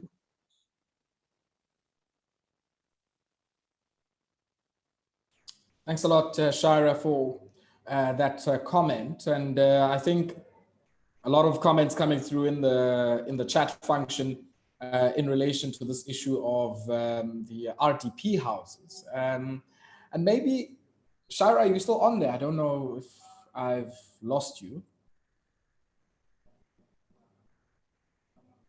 Okay, let's maybe take that hand from Tashmia Ismail Seville.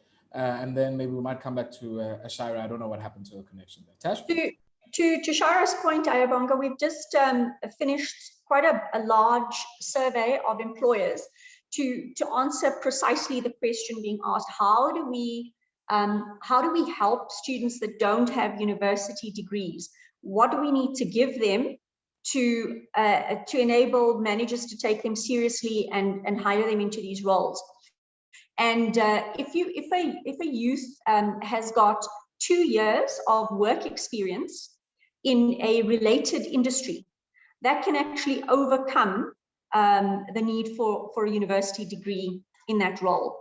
So if we could get more programs where we get young people into, there was a comment in the chat earlier around apprenticeships. If we could get more young people into programs that allow them to get that work experience, and the streaming can start from school. You know, in Germany, Austria, Switzerland, they start the streaming of getting people that experience from school days. You know, we could give them CVs that make them much more employable. So there are ways to try to, you know, we can't say we don't like the prejudice, don't do it. But because these prejudices are very deep-seated. There's an elitism about anybody who's been to university and running a business. It's a very hard behavior to break. But the trick is, how do we find programs that allow young people learning by doing, learning in the workplace, and allow them to overcome that bias through programs like that. Thanks a lot for that comment, Tashmia. I think Shira is just having a bit of a challenge with her connectivity. Shira, are you back? Yeah, can you hear me, Ayah Bonga? Yes, we can, but your line's very bad. But let's get the tail end of the comment you were making earlier, and then we'll take a comment from Muso Matonsela. Yeah, I mean, I think, you know, when we started thinking about getting more involved in communities, especially with young people, around opportunities in the economy, and also opportunities within communities to solve some of the problems that people face.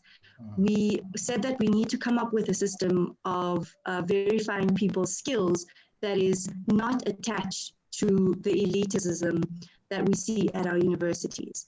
And I don't think we have that as a country. And that's something that, you know, if I think about trade unions and platform workers, there's a way that trade unions now are starting to have conversations to say that, well, we actually don't represent the most of the workforce. We need to extend how we think about work. We need to extend what we think about the informal economy.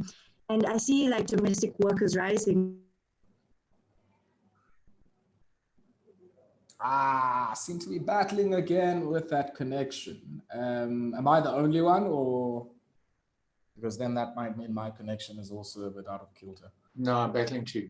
Okay, all right. Real pity there, Shira, but I guess we'll have to try and get you back there. Or you might have to move around slightly, and I guess this is a sign of all of these issues that we've been talking about: inequity and accessing, you know, some of the latest connectivity. There was a massive story out in Limpopo that we covered last night, which was talking about how many senior citizens are unable. Oh, Shira, you back? Did you lose me completely? We lost you for like 2 minutes. I'm so sorry. I think my connection is really bad. So I was saying maybe you might want to disconnect, walk around for a bit, maybe take it outside, and then we'll try and get back to you so that we have you on a clearer line and give you an opportunity there. But the point I was making, you know, just before we go to some of the comments there, and we'll get a view from Muso Matonsela, and I'd also love to get a view from Ivan Turok as well around just this RTP issue. But really, I guess the issue I was raising was that many people, even in the vaccination registration process, are unable, in instances where there's no health facility close to their community, and horrible connectivity exists in some of these areas, they're unable to register for that program because you can't connect to WhatsApp, you can't connect through the web-based platform to access that particular program. So somewhat of a challenge there as well. Let's get Muso Matonsela, you wanted to make a comment, and then Ivan, I saw your comment in the chat around many RTP homeowners now trying to convert their properties into productive assets, and you see this in many a township through this phenomenon of backyarding. And we'll certainly unpack what that has looked like and the wealth implications of that as well, which I think in effect is actually a wealth creation mechanism from below. But Mbuso, let's get your input, and then Ivan will get your remarks as well. Hi, thank you so much, Ayah Bonga. So yes, I prepared my question yesterday already, but I had no idea that the panelists would cover pretty much everything that I put with my question. So mine is now, it's more a question directed at all the other panelists besides for Kashmir, because I think she's already dealt with it, and particularly with her organization, she deals with it. As a foundation, what we found is we do our research before, I'm with the Tuli Madonsela Foundation, and we do our research before we go into a community. And like a lot of you, the academics have a very clear idea of what the people need, its education, its infrastructure, and we get there with a whole set list of things that we're going to do to help the community to get them out of the cycle of poverty. But the reality is that, with our experience at least, when we get to the community, the things that we thought we were going to bring them aren't in fact the things that they need. With many of these rural communities and township communities, despite a lack of education, a lot of them know exactly what they need, and there's certain things that they quite need just to move the needle forward for them. And sometimes it's infrastructure, sometimes it's assistance with policy. So then my question, particularly with the researchers, is do you guys deal with communities on a one-on-one basis to find out what exactly people need? Because last statistics I heard was that 1 out of every 100 people that start grade 1 actually end up at university. So if we're fighting for fees must fall at a tertiary level, are we helping the people at the bottom? Is anyone fighting for ECD? So that's my question. Do you guys interact with the people at the very bottom to find out specifically for them what are their needs in order to, yeah. Sure, thanks a lot, Mbuso, for that question. Let's take the hand from Kershal before we go to Ivan. Kershal, your hand is up, please go ahead.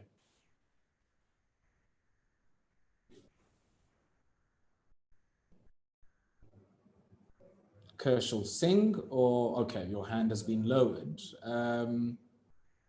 Kershal, yes, your hand is still up. I don't know how, colleagues, Hajra, how do we allow Kershal to talk?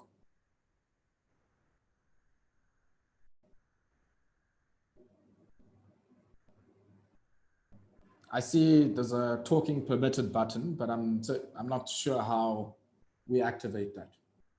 Sorry, Kershal doesn't appear to be registered, so I can't activate his microphone or her microphone. Okay, that's a pity. Okay, so Ivan, Kershal, I don't know what's happening there.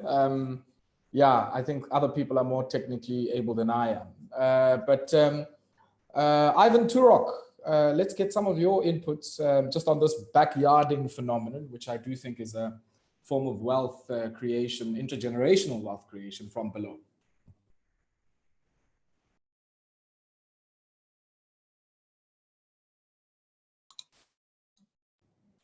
Ivan? Okay, Kershal, I see you can talk now. So maybe go ahead and then Ivan will follow you. There's a bit of a mix up there. Thank you so much, host and chair. And also thank you to the panelists today. I think this is such an important question. Mine is twofold. I think my first question is, I think we're talking a lot about the youth, and that's exactly where we need to direct this. But I have two questions. The one kind of goes into our primary and secondary school education. And I understand that we are, showing better results as compared to maybe, the 90s. But we are not seeing that same result or same success when we look at the university results. So let's just say, and I recently looked at the statistics, and I suggest everybody take a look at it as well. So let's say we get 1,000 students enrolling for a course. Out of that 1,000 students, there's only a churn and in and out of maybe 50%, and in some cases, only 30% of those kids are actually getting degrees. So my first question has to do with, the kids that are coming out of our secondary education are not able to even complete university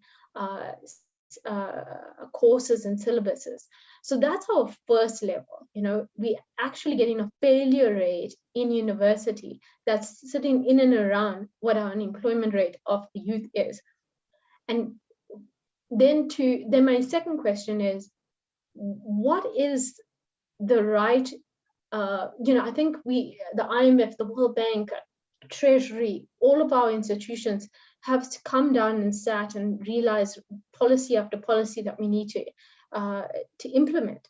But why are those policies not implemented? And one of those things I then have to say we have this large group of youth unemployment. Employees don't want to hire because our labor laws are quite strict. In fact, that if you hire somebody, it's very hard to fire them. And that sounds a bit cruel and harsh to say that we need to be easier to hire and fire.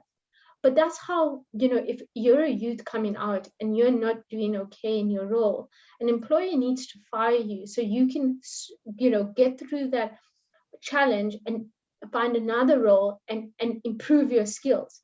Because we have a large base of people aren't going to university to be challenged and stimulated. So we need another way to be able to get them to be tough enough for the market system. So that comes to my second question. South Africa came out of apartheid, so we made our labor laws quite strict. And I understand why we did that. We didn't want to be caught with our hands or our pants down again because of the horrible atrocities that happened. So we toughened our labor laws. Undoing that's going to be a bit difficult. So my two questions just to wrap up is, one, what is happening with our secondary and primary school education system, and why are we not seeing a better success rate in university? And two, based on the fact that there's more people not going through university, how shall we sort out our labor laws to be able to prepare people to go through the life lessons of going through multiple jobs in order to be able to be functional in our labor market economic system? Sorry, Kirshen, in a meaningful way. Can I understand the second part of your question, which is about the labor laws in relation to people's sort of journeys in work? I'm not sure I catch that. So right now, South Africa has a very strict labor law. In order to fire somebody that you hire in your company, it's quite difficult. So corporations and companies and even your mom and pop shops find it quite difficult to fire, employees that are maybe not working to the satisfaction of employees. So what that means is that they're stuck with an employee that's not meeting their requirements. And the second thing is, it makes them very hesitant to be able to hire somebody, knowing it's difficult to fire them. And this labor market friction. Yes. Sorry, I think now I get the point that you're making, and I think I just wanted to get that clarity for the purposes of some of the colleagues who'll have to answer it. But I don't know, just I guess doesn't sound much like the decent work agenda, but we can come back to that. Ivan, unfortunately, yes, you have the last comment because we still have two other contributors. And thanks very much. 12 p.m. Please go ahead. Thanks very much. I wanted to enjoy the discussion very much. The point I want to make is about government being more responsive to what's happening, dynamics on the ground, okay? People trying to generate an income, trying to be productive. And the example is this phenomenon of backyard housing. Backyard housing is the fastest growing form of housing in South Africa at the moment. It's also increasing in quality. So it's not just shacks. People are converting shacks into proper bricks and mortar structures in their backyards to meet the huge demand for cheap rental, decent accommodation, often in well-located areas within townships and other inner parts of our cities. It's providing not just more housing, but also income, as you said, to poor households, RDP homeowners. However, this very positive phenomenon also has some important downsides in terms of overloading the infrastructure, which wasn't designed for so many people, and also the bureaucratic problem that none of this is conforming to the official regulations. So government needs to shift from this kind of hands-off approach to enable this phenomenon, to support it, to regularize it, to strengthen it, in various ways. And if it did so effectively, it could generate property taxes, because some of these owners are beginning to generate significant sums of money. It could generate some tax and reinvest that money in the infrastructure in these areas, right, to close the loop and address this affordability problem that Michael was hinting at. So it's a really positive phenomenon that requires government to get involved and not to sit on the sidelines.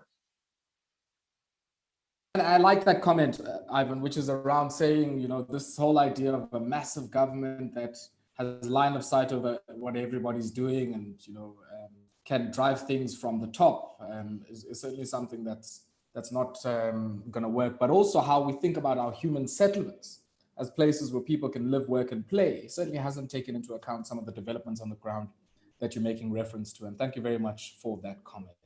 Colleagues, I want to pause here for a second and allow Sumaya Hendricks, Ms. Sumaya Hendricks from the Nelson Mandela Foundation. Sumaya is an analyst at the foundation, to give us some reflections just as we get to the concluding parts of our discussion this morning. Comrade Sumaya, the platform is yours. Thanks so much, Ayah Bonga. You know, being asked to fill this role is really the ultimate comprehension test. So I'm hoping UCT won't be able to provoke my undergrad degree. I haven't been known as the best listener, according to some people close to me. So let's see how I do. But just suffice to say that I think it's been an incredibly rich discussion, and I don't think that I could at all do justice to some of the incredible points raised. But I'm hoping that we can at least you know, pick out a few nuggets that we can go, you know, take going forward. So I think the first point I really want to make is around, and which I think came out strongly in the discussions, was this idea of a minimum. I think we're all on the same page that there should be a minimum in society and in South Africa below which no one should be allowed to go.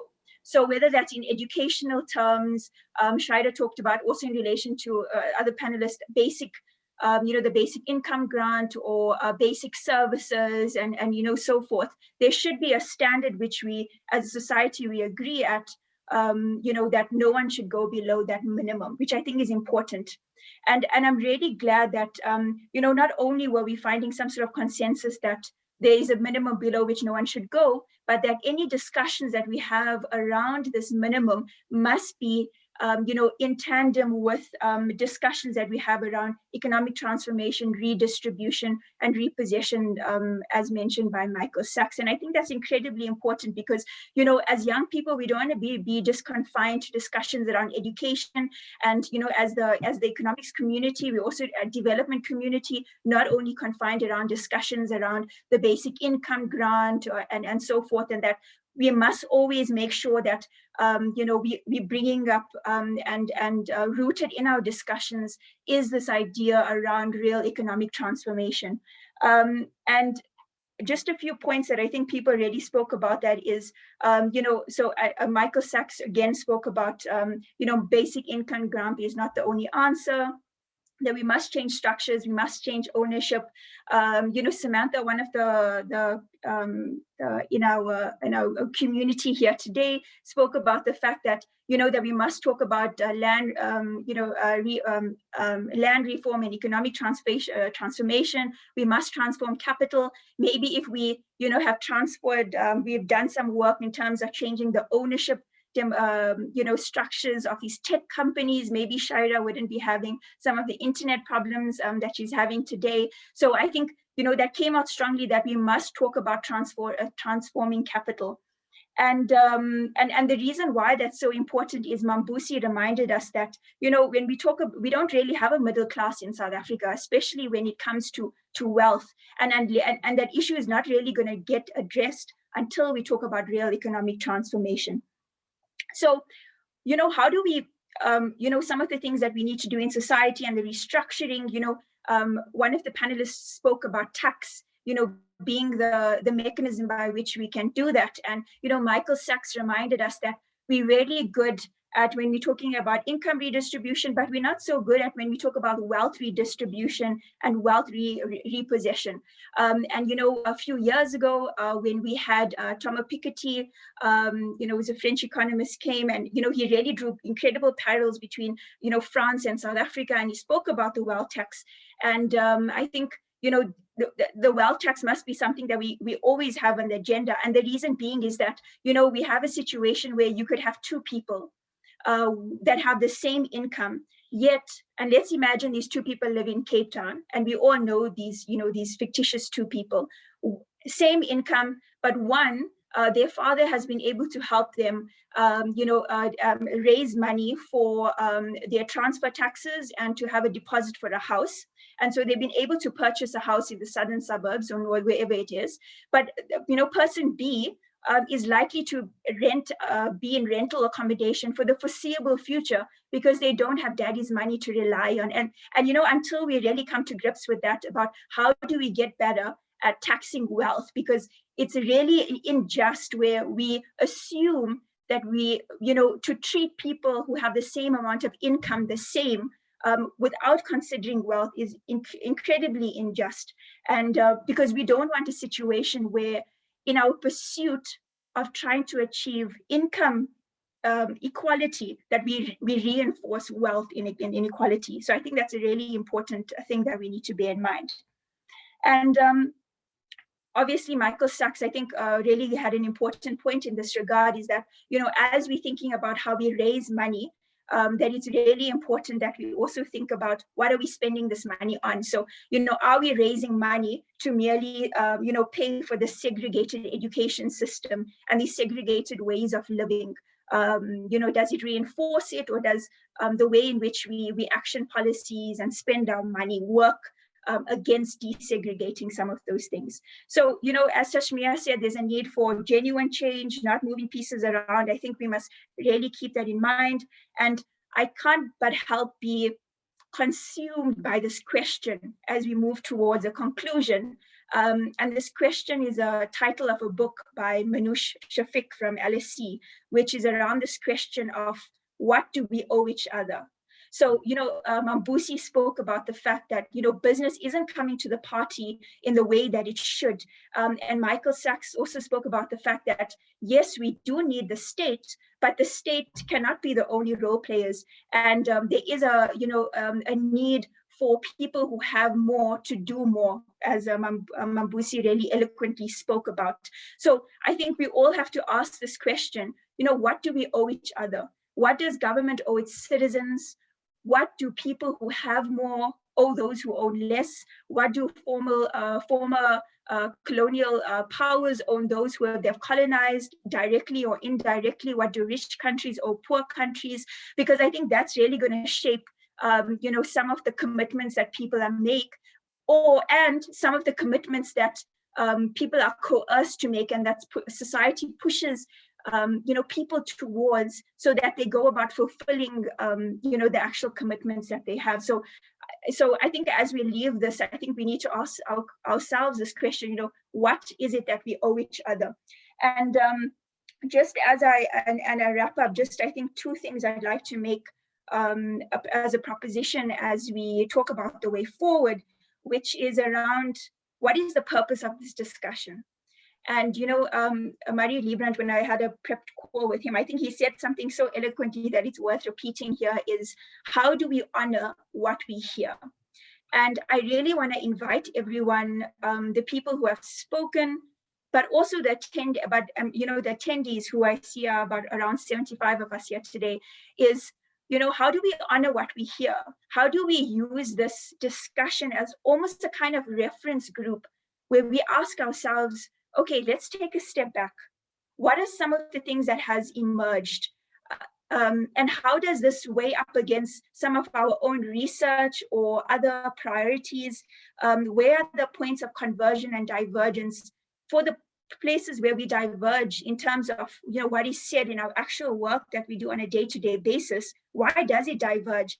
Are there things that made us feel uncomfortable, and why did it make us feel uncomfortable? And I think it really echoes, what the colleague had said from the Thuli Madonsela Foundation. Are we asking communities what they need? Because I think, the experiences of people, whether in this forum and others, is really important to shaping policy, because as the Prof Vimal had said in the introduction, that we have strong evidence, but we're not actually good at tackling this problem. So, if it must therefore mean that, evidence and literature isn't enough in shaping policy, and that the experiences of people are really important. So this kind of grounded approach to policy making that roots policy making in the experiences of people is really going to be important. So I really want to push people to take what they heard today and reflect on it.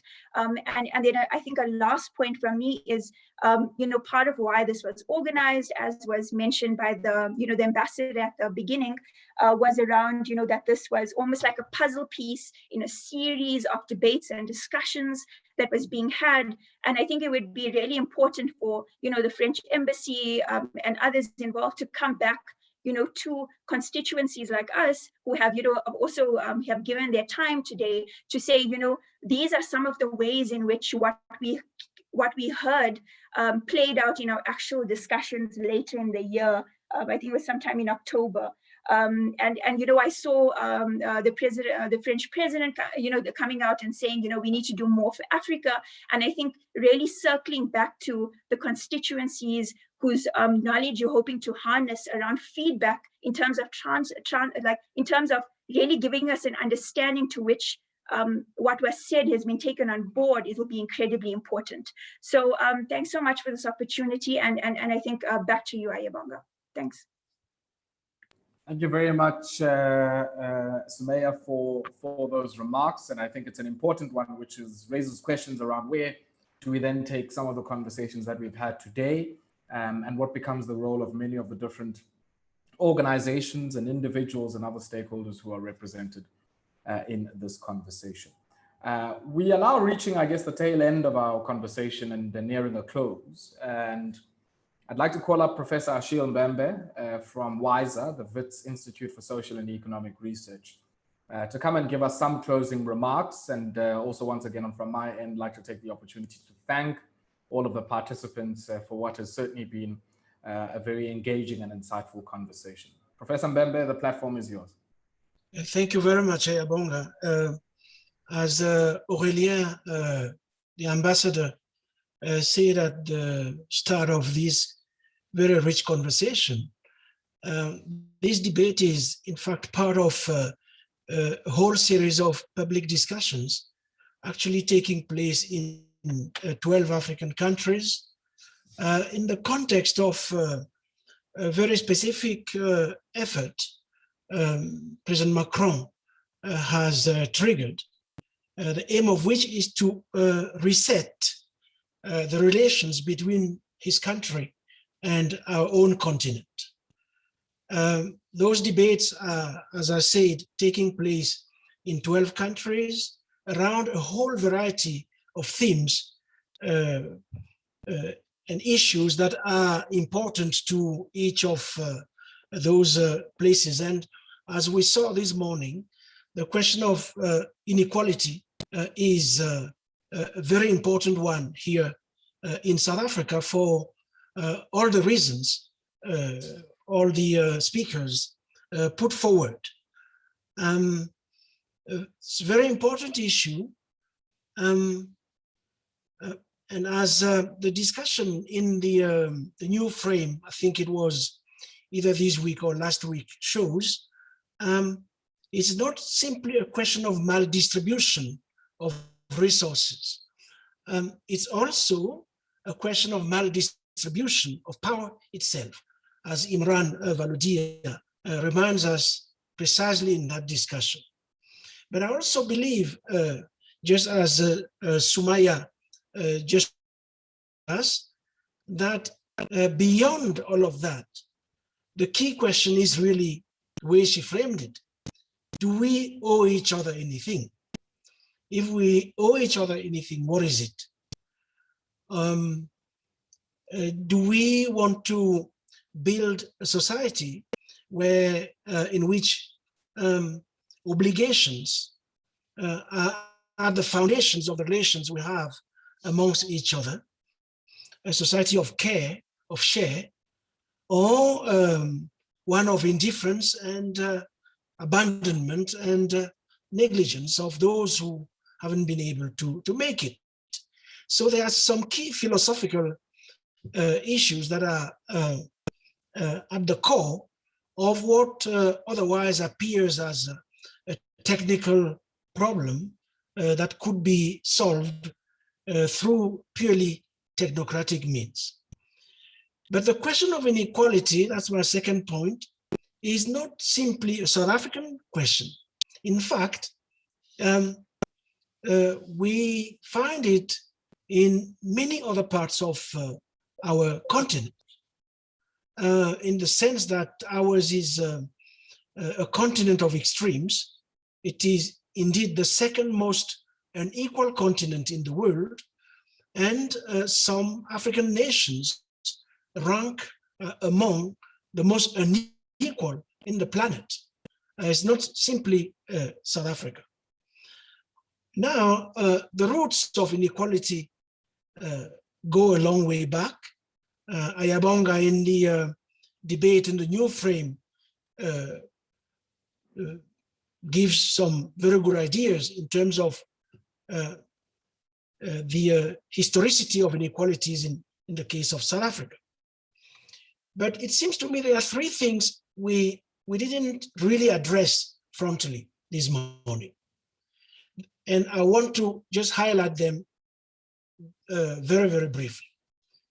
The first has to do with the fact that the growth models we have followed in the continent, here and elsewhere in the continent, argue since decolonization for Africa north of the Limpopo, and since 1994 here, those growth models have entrenched inequality further.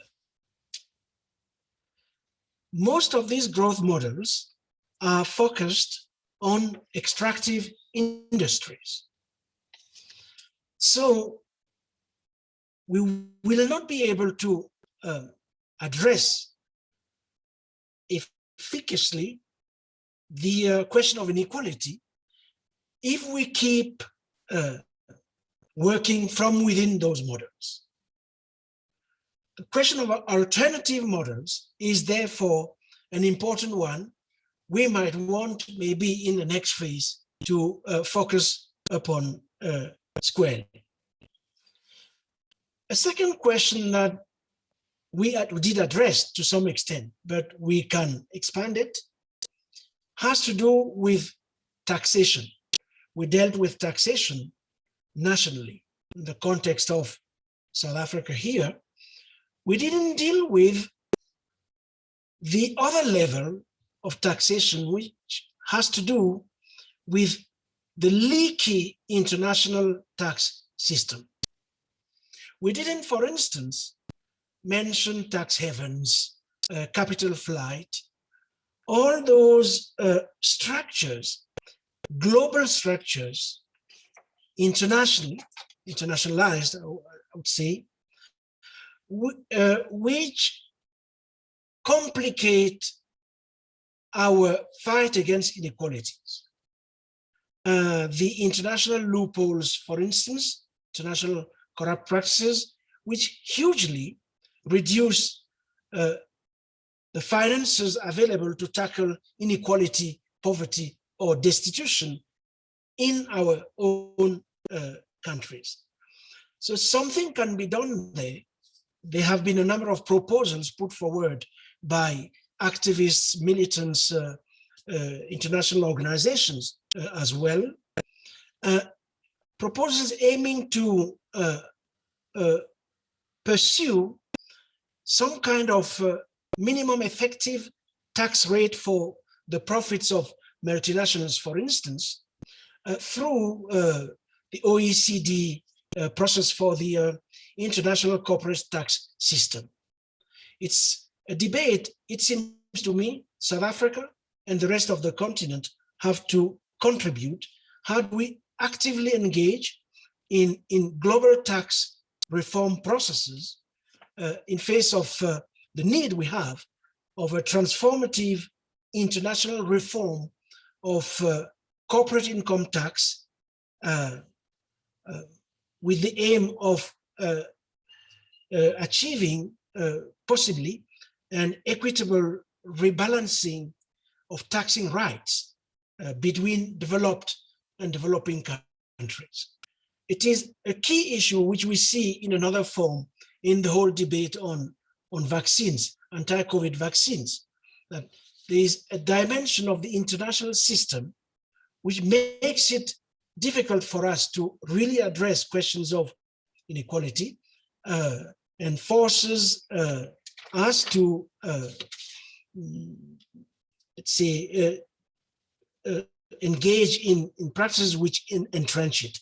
One last point in this regard, among those factors which it seems to me entrench inequality and destitution, which we didn't address as well as we could have, has to do with the acute external financial vulnerabilities many of our countries face. In this case, I'm referring to the high level of external debt. Our debt levels are on the rise. In a place like Zambia, last year or the year before, government debt reached 120% of the GDP, more or less the same figures in Angola or places such as the Congo. What I mean by that is that we won't be able to address questions of inequality, poverty, and destitution without an urgent reform to the one-sided debt system, which dominates indeed the world. We need to work in terms of creating an international debt workout mechanism which allows for comprehensive debt restructuring or even cancelling, a mechanism independent of creditors, which would assign priority to developing governments,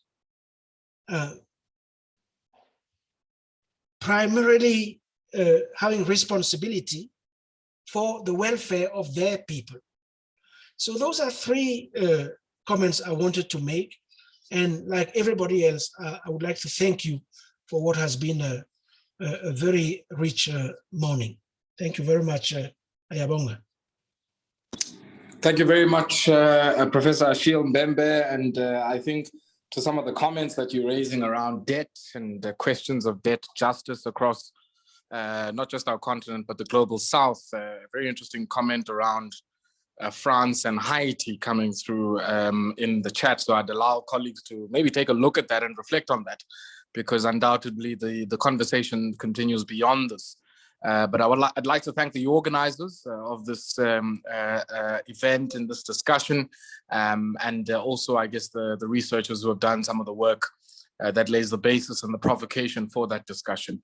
Yeah, end things off here. Big thank you to everybody for participating, and do enjoy the rest of your afternoon. Thank you very much.